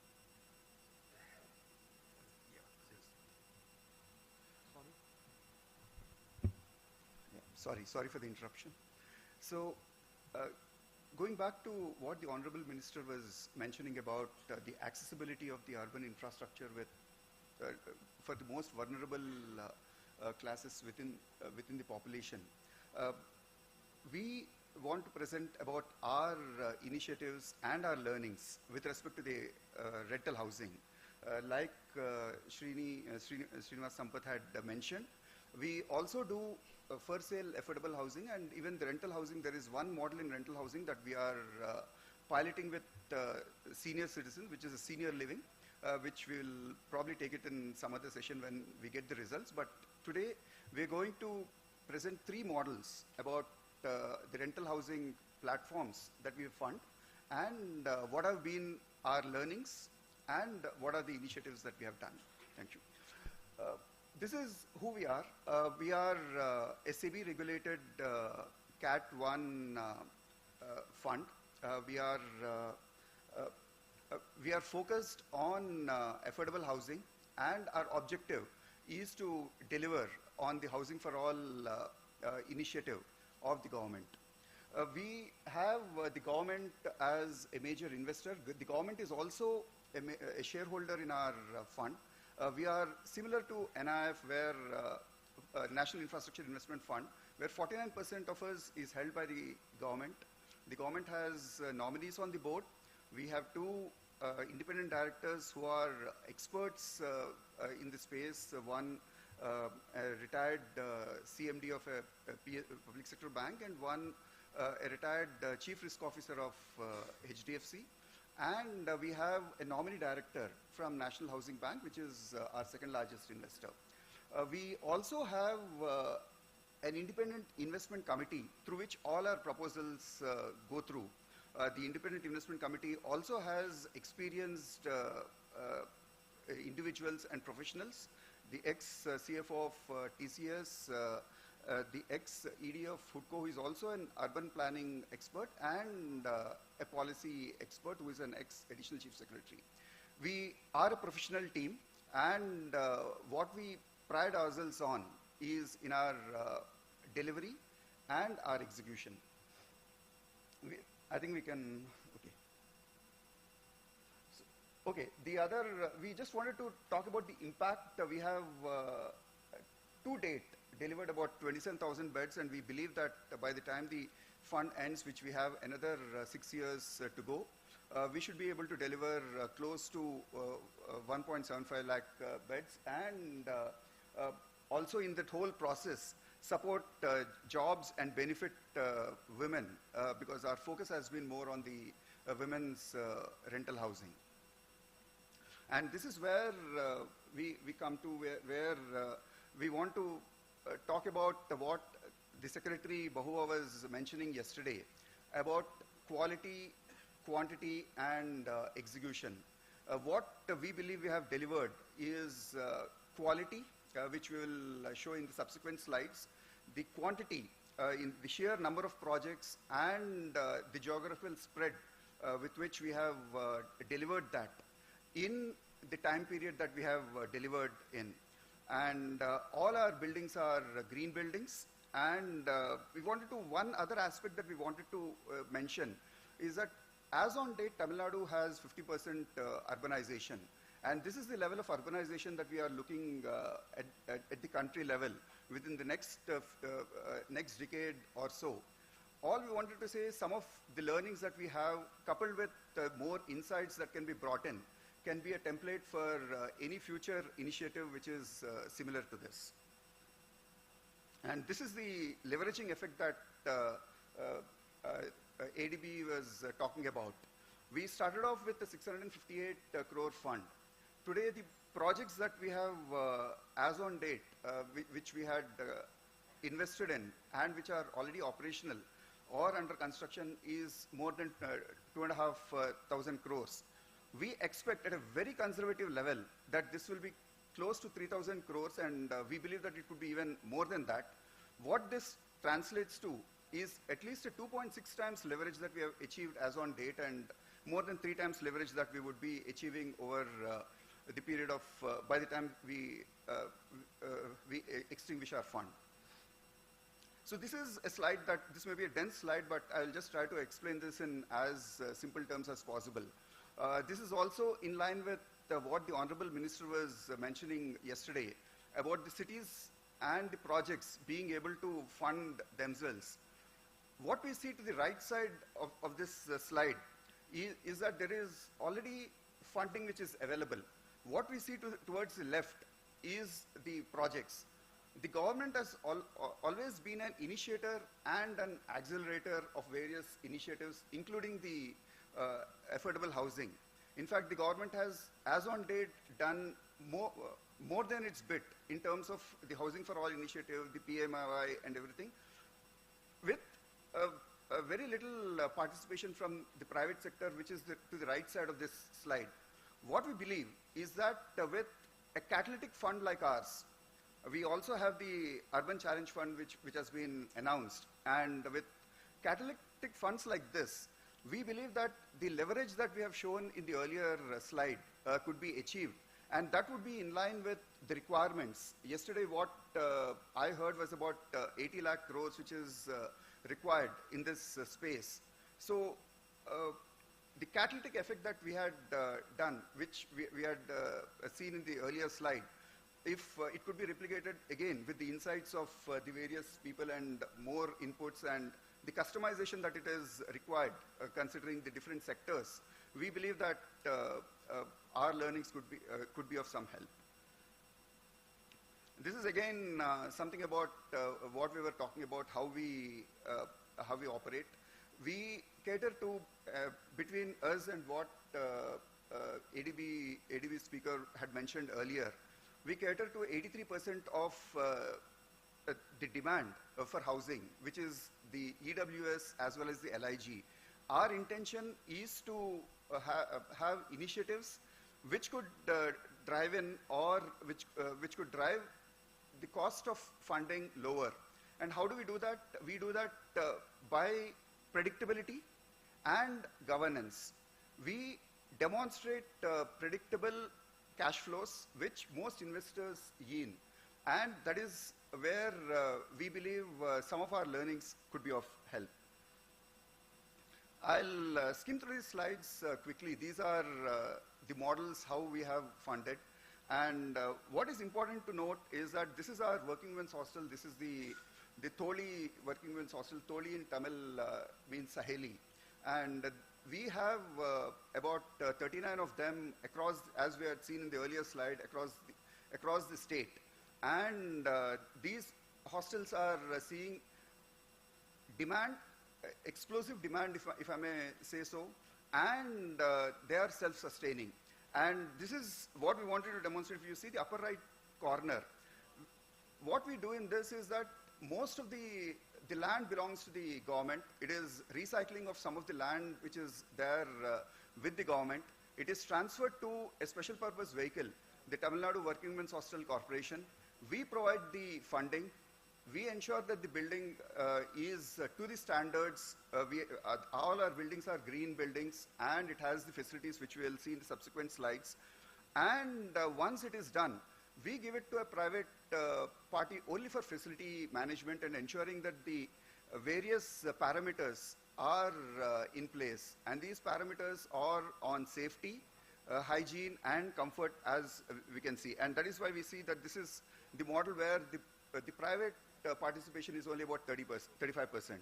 And this is a comparison about how what we are doing and how we have differentiated, or how we have changed the game insofar as women's rental housing is concerned. What we have done is we have compared this to a private hostel, or what is colloquially called as PGs in the cities, where women who come from a far-flung area into a city and want to make a career for themselves, what are the how they are and what we provide. So these are some of the pictures. I'll skim through them quickly. And these are actual pictures of some of the hostels that we are operating. So it has the biometric access. We have CCTV, biometric access, and private security guards which ensure safety. So this is our private industrial housing model. And why is this important? This is important because a lot of places, there is a lot of attrition, or there is the industrial zones are so far away from work, and this is one of the walk to work model that we have created. We have this is one project which has 34,000 beds, maybe one of the largest in the country in a single location, and this provides safe, hygienic, and comfortable environment for women. And this is the factory which has more than 90% women, and after this, there has been studies which indicate that the attrition levels have gone lower, and the productivity levels have also gone higher. These are the pictures of the same facility, and this is how a room looks like, and this is the facility at a glance. Some more pictures of the same facility. have some numbers associated with that. I don't want to go into those details because of the paucity of time. So this is the public housing model where we said that the private participation is 80%, but if you really look at it, we are private. What we have done is we have created a joint venture company. It's an equal joint venture between SIPCOT and our fund. And we also fund at multiple levels. We fund at the equity level, and we also fund the mezzanine debt. And over a period of time, once we consolidate, once we operate, we ask for, we will refinance with senior debt. In the earlier case, we had a large conservative foreign bank, which has given competitive rate of interest for the project. So this is one thing that we wanted to mention from the first example of the city-facing working men's hostel. These hostels, the Toli hostels, is where a lady comes to the city. She can go through an app and reserve a room for herself. And when we looked at how our numbers have been behaving, insofar as we have modeled conservatively at about 60% in the first year, 80% in the second year, and maybe 90-95% in the third year in our own financial modeling. But what we have realized with our operating hostels, and this is over 2,000 beds and multiple hostels, in the tier 1, in the metros, our occupancy from 0 to 100% is less than 6 months. In tier 1 cities, we have seen that it is taking about 12 months, but if you really look at it, by the time it is the 9th month, we are well over 90%. And it's the same thing which has been happening in the rest of the state, or in the tier 3 or more rural, not rural, but these are towns, small towns. And we see that the operations have scaled up far better than our expectation. What this implies is that there is intrinsic demand, and this is a demand which is yet untapped. And our intention is that once we are able to establish this, we will be able to demonstrate the predictable, resilient cash flows backed by good governance. This particular entity, we have ensured that there is a CEO and a CFO and an operating team from the market which is recruited, and they operate this facility.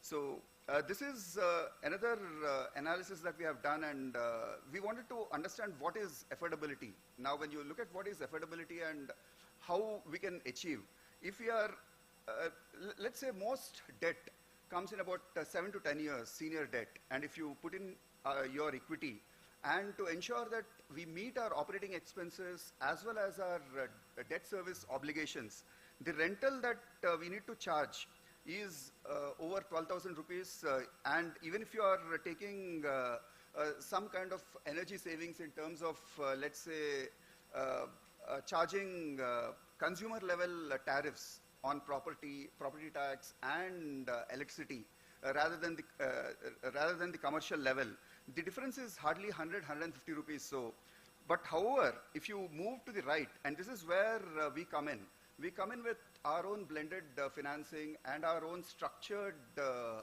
financing, and that is what is bringing with some grants. We have been receiving grants from MIUA for our hostels. We are very thankful that that is contributing. If you can really see the level of grants that we are looking at, if we are only doing 60% of the funding, and with the rest coming from grants and the other incentives. And if you really take the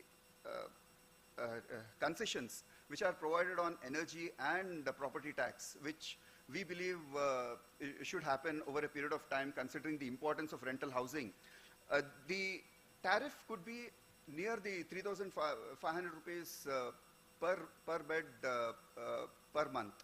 And that, we believe, is where the affordability is, and where with the facilities that you have seen earlier, and this tariff, I think it is very clear that the affordability meets comfort and convenience by means of some structuring that we could do. So these are some of the questions that are there for possibly later. And considering that both our investors, ADB and World Bank, are represented on this dais, we would want to take, I would want to invite them to take this further. But these are some of the areas where all of us, the state, the multilaterals, a fund like ours, and maybe the general public at large, with their demand, can come together and bring in affordability. Would want to invite Mr. Srinivas Sampath and take it further. Thank you.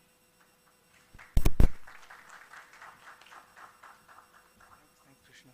So I'll just quickly run through 2 more slides. You had to bear with me for 2 more minutes. The Joint Secretary was asking us a very interesting question. He said, look, you guys have done this in Tamil Nadu now. So what next? How do you start to look at which other states can look at it? So what we did was we looked at, and as Abhijit was also mentioning, there is an ongoing study that the World Bank is doing. And maybe during the Q&A time, perhaps Abhijit can discuss about that. So what we did was we looked at, what could be the operating principles or the prerequisites that could allow other states to look into some of this model. So essentially looking at what's the market available for that. Is there a large migrant population that comes in? Krishna was talking about the Tori model, which is basically for working women's hostels. So we're saying, okay, can the Tori, or koi saheli mil sakti hai kya Tori ke liye? So we're kind of starting to look at what kind of drivers, where are the women workers that are there? Where do we find large migrant population, and how do we create that kind of an ecosystem? What are the policy enablers that could come in? And that led us to looking into the Model Tenancy Acts, looking into what kind of rentals yields are possible in the marketplace for that. Is there even a ecosystem available in form of the ULB support that's available, as a master plan zonings that are available? And what kind of institutional architecture and financing? Is there a bank that is willing to look into? Is there an anchor investor that can come in and create this kind of an alternate investment vehicle? And so what we did was we really kind of put it out more for a discussion point to say that's the kind of, what happened? There's one more slide which is not showing up. It's okay. So what we did was we put out the states that we thought probably could have opportunities for that, and a number of drivers like industrial areas in Maharashtra, Karnataka, Telangana, even NCR region. We looked at and we kind of scored them, saying, look, this is opportunity for industrial workers, this is opportunity for working women also, and that's where we wanted to leave it so that we could have a more open discussion. And as I said, Abhijit's study, the World Bank study that he was mentioning, probably will also help us to identify future opportunities in this space. So with that, let me conclude. Thank you. Thank you, Srini and Krishna. In fact, we took longest on this session for a particular reason, that rental housing is way to go, and it was to demonstrate that there are ways to leverage on grants and cheaper finances, crowd in other private investment, and provide rental housing which was not affordable if it was not there, and again build upon that again and again. Something that can be done in at least 10 cities of various states. Something that can be done in many industrial states, that can be done near industrial areas. And if we have to address close to 25–30% of the migrants at any income ladder will need rental housing. So we have our 2 next speakers. Since we are running out of time, we'll eat into some of the tea time, and 10 minutes each. I would invite first Monu Ratra to briefly discuss about something out of context. Till now we were talking about something we have been doing. Let's discuss something that can be done and for which all the masala is available, but biryani is yet to be prepared. So let's see in 10 minutes something that we can do. Please. So, thank you, sir. Thank you so much. And Yeah, so my presentation is a more of a proof of concept rather than it actually exists. So I have the ease of saying whatever I want to, because there's no compulsion to say that whether it can happen or not. But yeah, so this thought was born on a flight with Sir, and it was fortunately a long flight to Kochi for about 3 hours.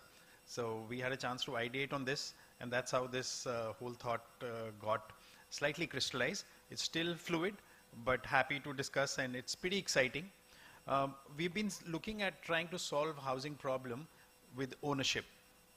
We're trying to say that if you own, only then housing for all is going to happen. But let us be very honest with the kind of urbanization, and as Sir already mentioned that in another 25-30 years we'll be over 80 crore people in the urban areas. How many of them will be able to afford owning a house? So we're bound to look at creating rental part of it. Obviously the government has taken a lot of initiative, and I'm sure the Tamil Nadu example is exceptional, to look at how the public-private partnership happening, the developers coming in, and so on and so forth. But over the course of our discussions, we realized there's another huge pie of housing available, which is scattered, unstructured, hence not visible to us, but it's right in front of us. And that's how this whole concept is all about.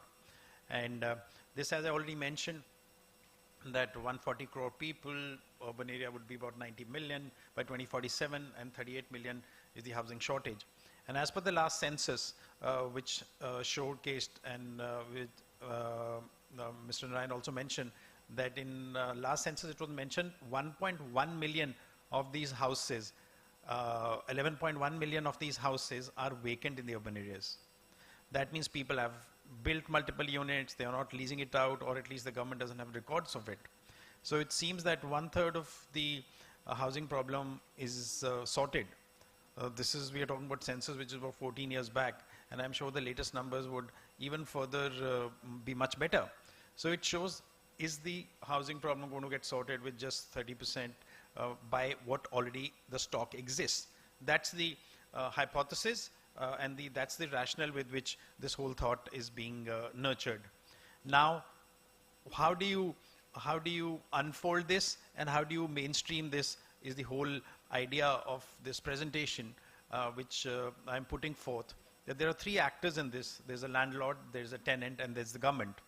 How do you unlock this huge, massive, existing vacant housing available?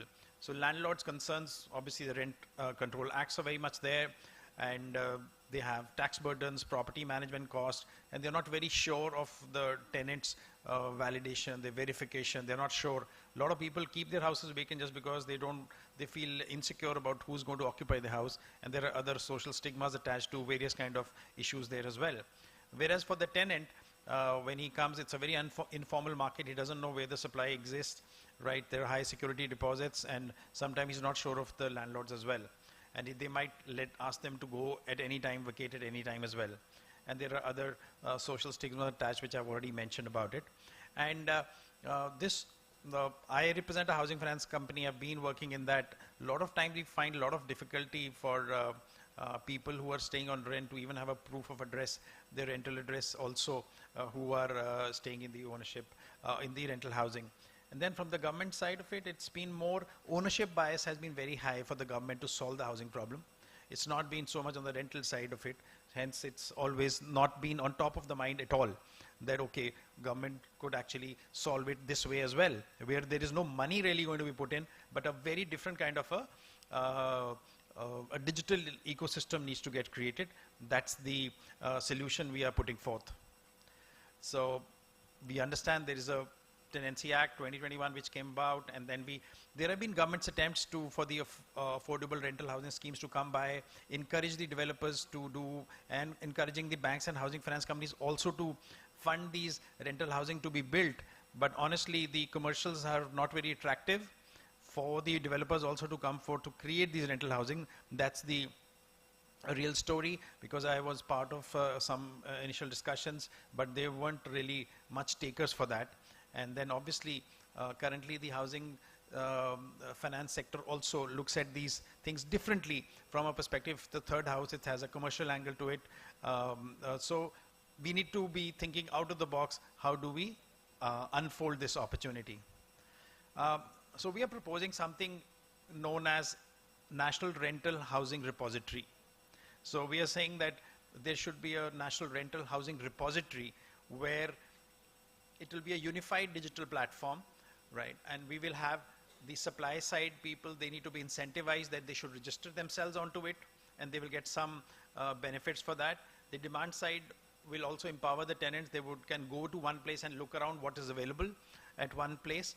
And from the governance standpoint, it will give them a framework where they can implement it, also give them a huge repository of how the trends are moving, better thoughts on the town planning, also to see that do we really need, how many houses we need to take, need to plan accordingly, and also remodulate the norms as well, because currently in our urban areas there are some restrictions on the maximum dwelling units per area, right?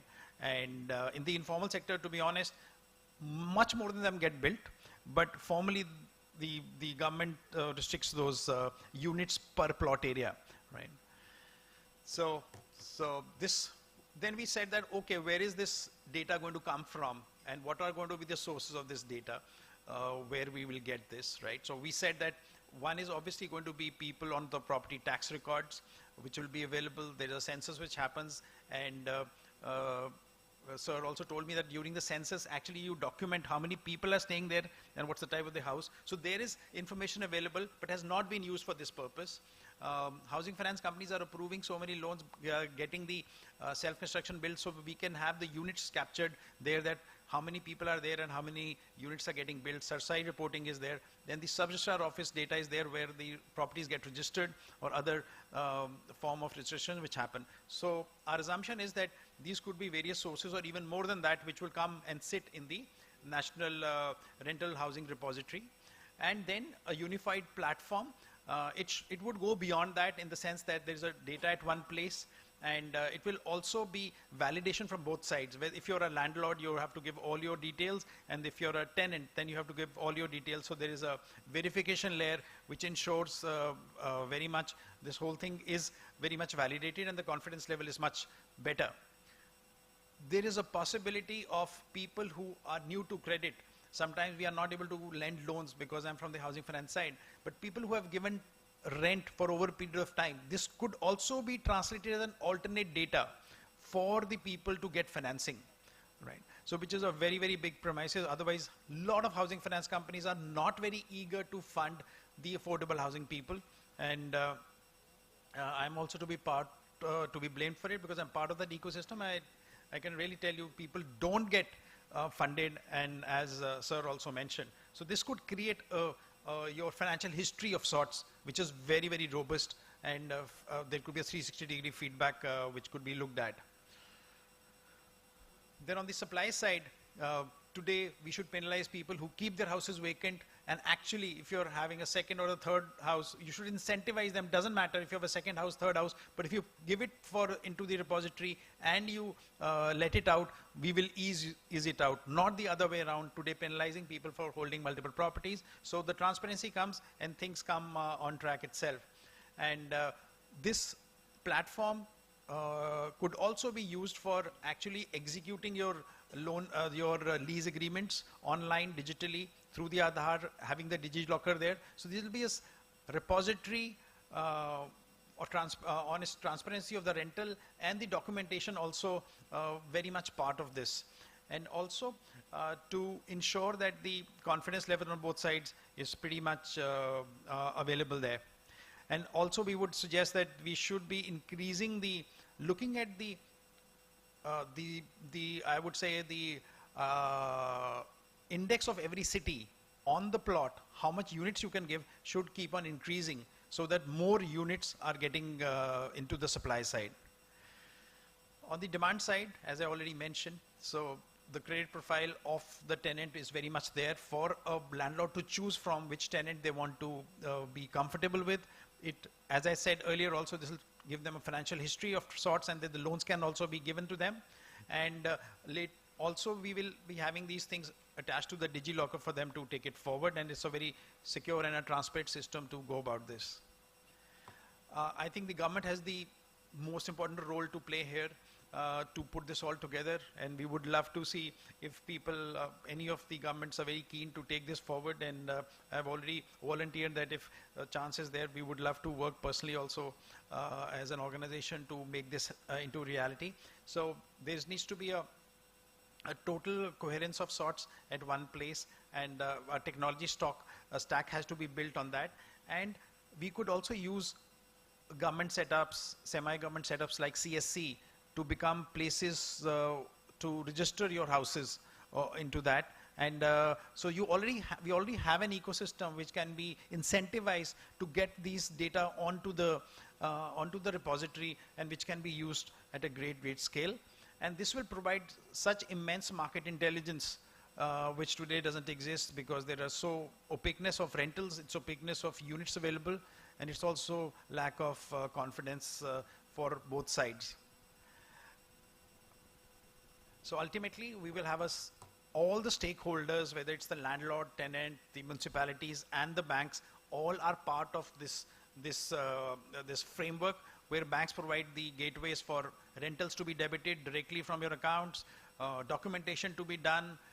You have the rental on a particular pin code. You could drag and drop and see that, okay, what is the rental yields going on for a 1 BHK, 2 BHK. Today, it is a very opaque system, and a lot of times I'm sure tenants also can be taken for a ride, even landlords can be also taken for a ride. So it's one place where every stakeholder will have something to benefit out of it, and I'm sure this will take things to a great level. Beyond that, we were just looking around and seeing that, are there any such similar examples? We found one use case in Germany, which is called Mietspiegel. And although Mietspiegel was formed by Germany to actually control the rentals and create transparency of that, right? And the objective for them was very different, but it's a very similar thing. It's a repository. It's a repository of all the people who get on to register their houses there, and later on, from the data, they had something called as rent break, which is called Mietprems. So this is what they would restrict the people to, not landlords to increase the rent beyond a certain limit. And eventually, it was a tenant protection also. If you've been paying your rent well, nobody can just kick you around. So there are examples coming from a different perspective, but India in a use case on this is very much should be there. And this, for them, actually control the rentals. The cost per of the income was 25 to 30% for them in Germany, for them as well. So overall, what I would like to just say is, as sir has given me 10 minutes, so I'm sure I'm not exceeding that, that this is a very interesting opportunity, minimum investment, technology stack, and we already have a digital ecosystem existing in this country, which is amazing. We have to just try to build something on top of that tech stack which is there. And that's for it for now, but I think it's really possible. Thank you. Thank you, Monu. In fact, this is one of the examples. Like I said, masala is there. How do we prepare biryani is up to us. And this is something need of our, we have to think how system can benefit all the stakeholders. By onboarding, there are n number of ways we can say what can be the rebate in property taxes, what can be your credit history, even profile and rating of landlord as tenant. Everything can come up. Maybe government can say there will be a income tax rebate if the payments are done through the system. So it can actually work towards, I would say, formalization of informal rental economy that actually goes on. So this is something we would be working on in times to come, in months to come, and crystallize this thought. With us is present Sri Praveen Jainji, President NAREDCO. When I was discussing about the housing ecosystem, actually the 80% of the housing supply has to come from private sector. and one of the major stakeholder, real estate developer confederations and federations. That is something, so I would request him to put his points, what are the issues we should be taking up to promote accessibility of housing. Thank you, Praveen ji. Thank you, sir. Sir, affordable housing केवल सिर्फ shelter ही नहीं है, बल्कि गौरव और सुरक्षा का प्रतीक भी बन चुका है। भारतीय माननीय प्रधानमंत्री जी ने कहा कि हाउसिंग फॉर ऑल हमारा एक विजन है और इनके विजन ने इस मिशन को नई दिशा दी है। लंबे समय तक अफोर्डेबल हाउसिंग सिर्फ गवर्नमेंट की रिस्पॉन्सिबिलिटी थी। दिल्ली से ही शुरू करते हैं, दिल्ली में सिर्फ डीडीए पहले हाउसिंग बनाता था, उसके बाद कोऑपरेटिव सोसाइटीज़ को दिया गया है रोल। बट प्राइवेट प्लेयर्स के बिना, प्राइवेट डेवलपर्स के बिना मुझे लगता है ये सिर्फ आज बड़ा मुश्किल है सरकार के लिए भी। लैंड एक्विजिशन इतना बड़ा चैलेंज है कि सरकार के लिए कि जब तक ज़मीन नहीं होगी तो हम हाउसिंग डिलीवर नहीं कर पाएंगे किसी को भी, और आज लैंड एक्विजिशन करना एक बहुत बड़ा चैलेंज है। सर, रियल एस्टेट में हाउसिंग या अफोर्डेबल हाउसिंग 250 से ज़्यादा इंडस्ट्रीज कंस्ट्रक्शन से जुड़ी हुई हैं और बूस्टर है, सबसे बड़े एम्प्लॉयमेंट इंडस्ट्री है एग्रीकल्चर के बाद। 2030 तक, जैसे आपने पहले भी बताया, 40% से अधिक आबादी शहरों में बस चुकी होगी, लेकिन हकीकत यह है कि आज भी 2 करोड़ से अधिक परिवार शॉर्टेज है हमें अफोर्डेबल हाउसिंग की अर्बन एरियाज में।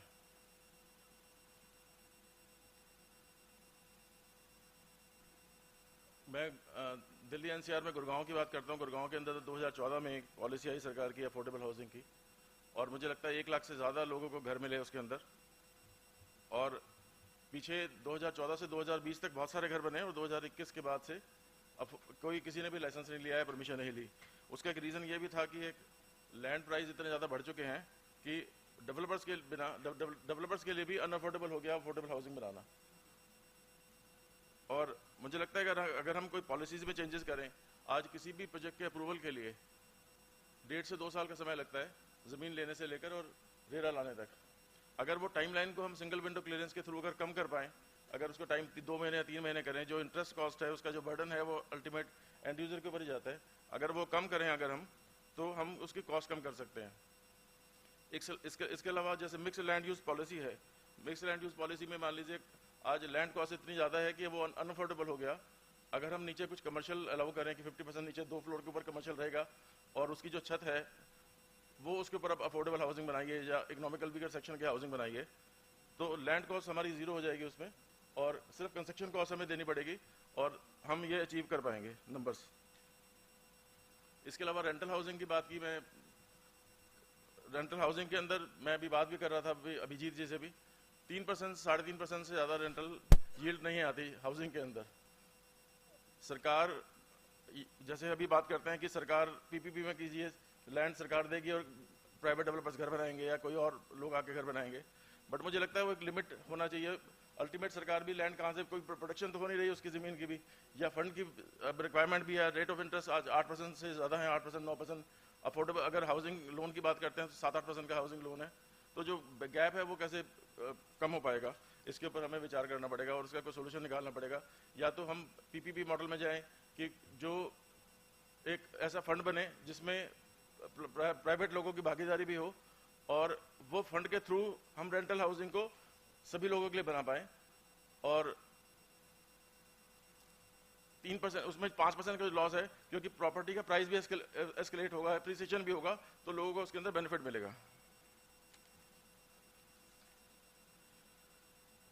हाई वैल्यू, इसके अलावा जो लॉन्ग प्रोसेस, मैंने सिंगल विंडो क्लियरेंस की बात की। कंस्ट्रक्शन के अंदर आज की तारीख में जितना काम चल रहा है पूरे देश के अंदर, स्किल डेवलपमेंट की बहुत ज़्यादा ज़रूरत है। आज लेबर फोर्स अवेलेबल ही नहीं है कंस्ट्रक्शन के लिए, या जो इंफ्रास्ट्रक्चर के ऊपर काम हो रहा है, तो हमें लोगों को भी ट्रेन करना होगा।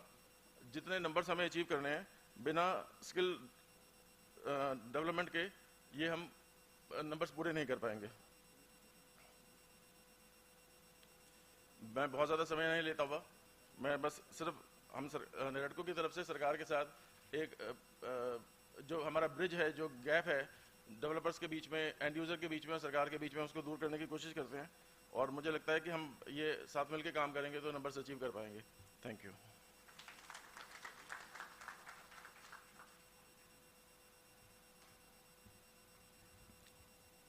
Thank you. Sorry. So that is the benefit of being moderator. You get to speak twice. But we are already into our tea break. So I'll not take much time. Just to summarize a few points, what we discussed, and I said in beginning 2 hours would not be sufficient.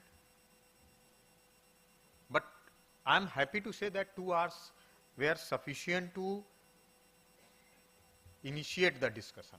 That is more important. And so, first of all, let me thank all my distinguished speakers and participants for sharing such valuable insights. The discussion, the thoughts that have come today, they enforce our vision that making housing truly accessible requires holistic approach. In fact, it is not only government's job, it is not only private sector's job. All sections of society, all of us have to come together to solve, to crack this tough nut, very tough nut to crack. But here are some broad thoughts what I gathered while I was hearing. One is shift from scheme-based to ecosystem approach. That is most important. Not only grant, not only funding own houses, but thinking about the ecosystem where rental and own housing both are given equal weightage, equal importance, maybe in some cities more for rental.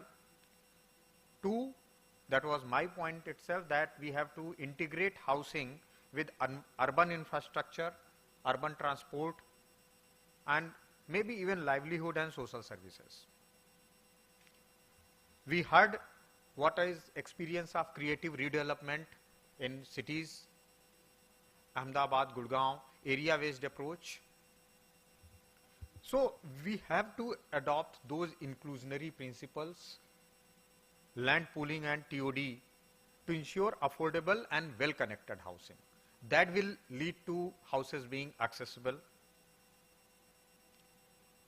Something we could not discuss much, but certainly in some other session, financing of home loan, how to improve the home loan availability, that in itself is a big topic. Today we did not discuss that. There was just a reference.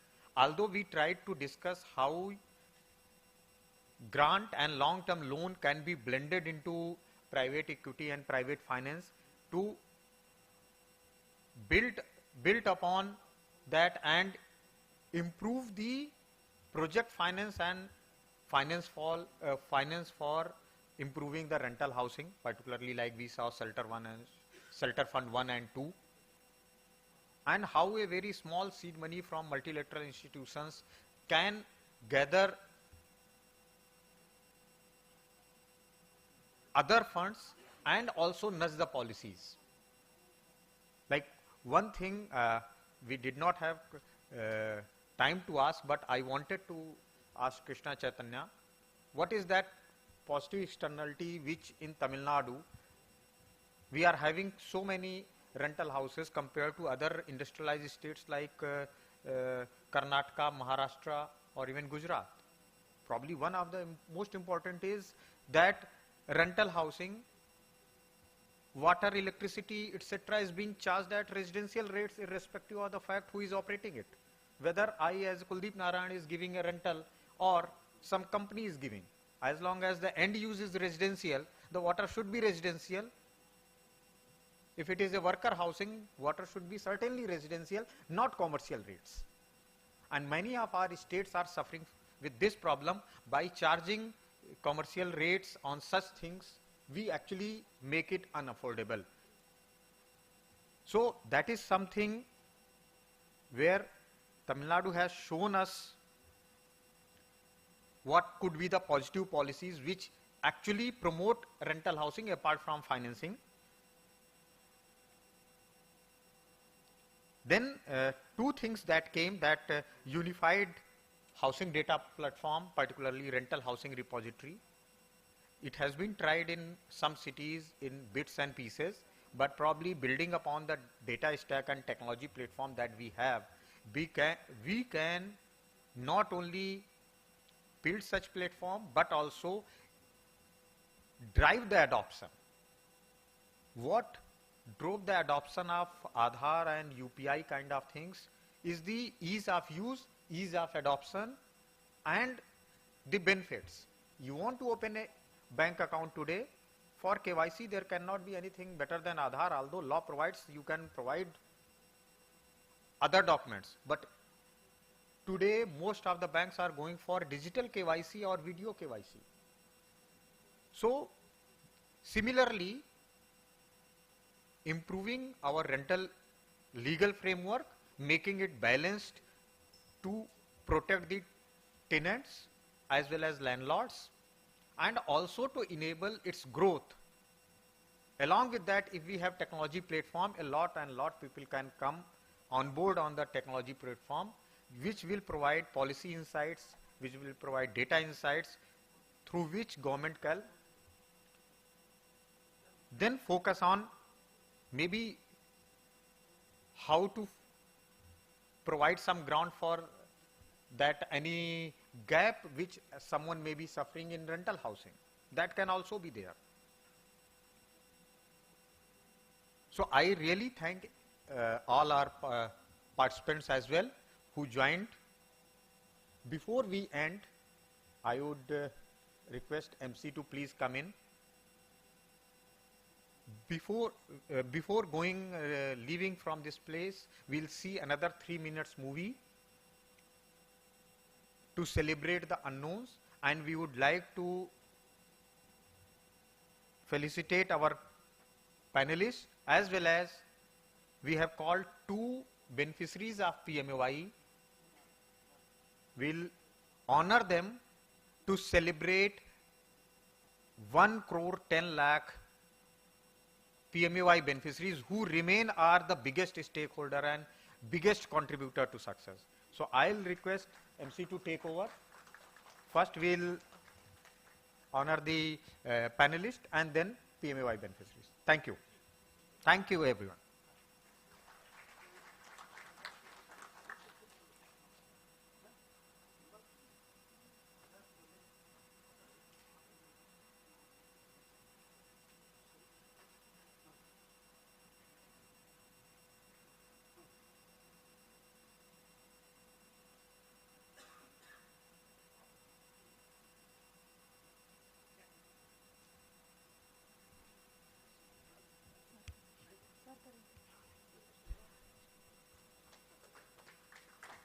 Let us felicitate our beneficiaries. Sorry, the panelists, I'm so sorry.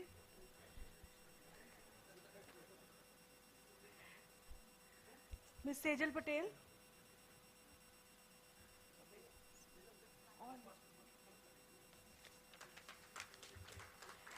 Shri Abhijit Shankar Ray.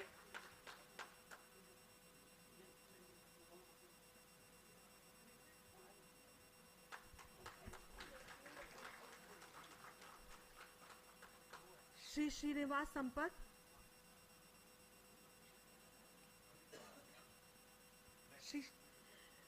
Shri Krishna Chaitanya.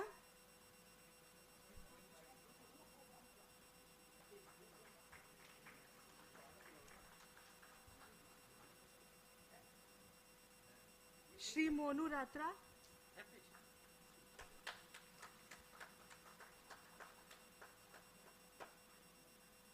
And Shri Praveen Jain.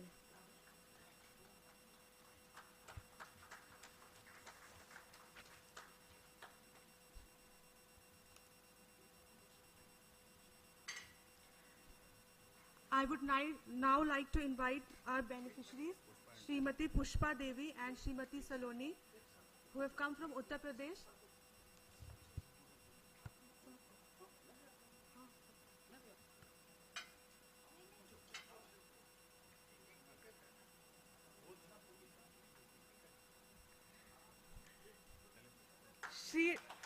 R.K. Gautam sir will felicitate Shri Kuldeep Narayan.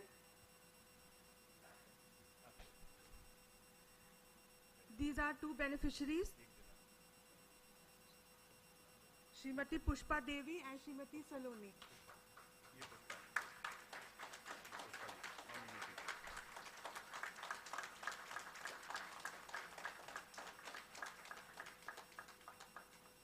And Srimati Saloni.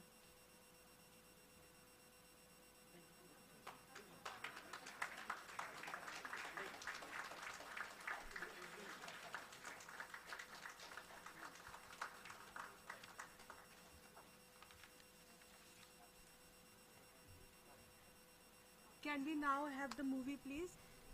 Please, Becky.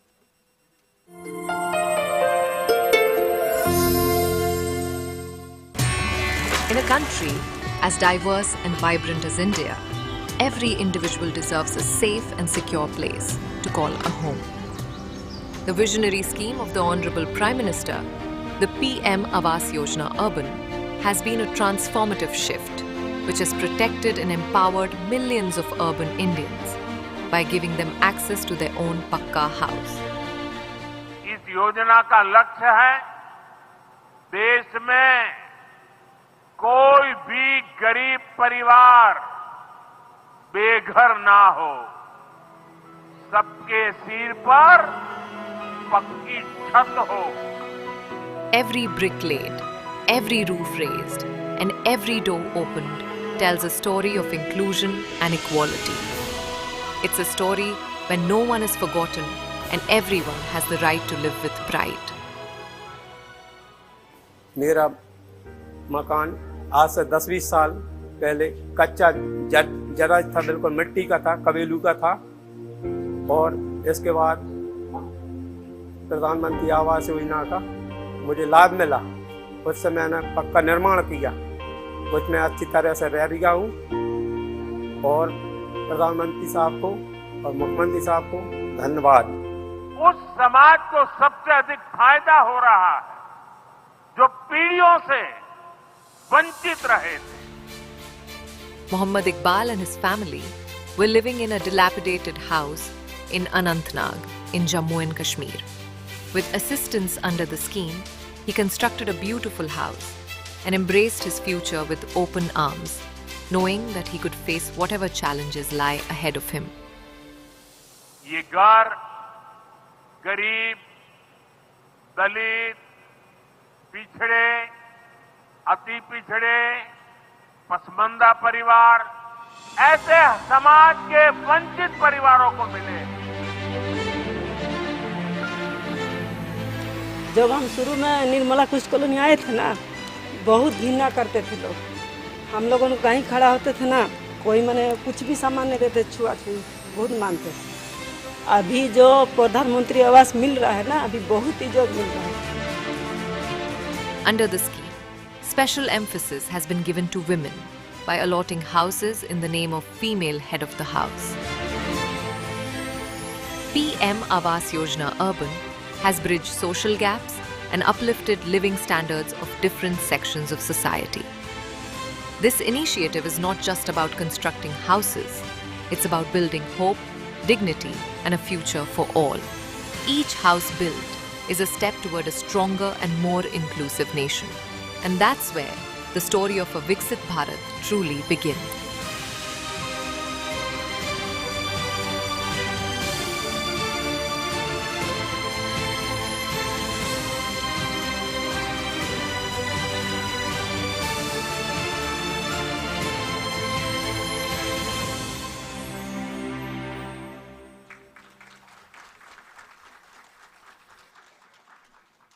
This was a movie on celebrating the unknown and celebrating the smiles of our beneficiaries, of our PMAY beneficiaries. Now can I please request Jay sir and the panelists for a group photograph.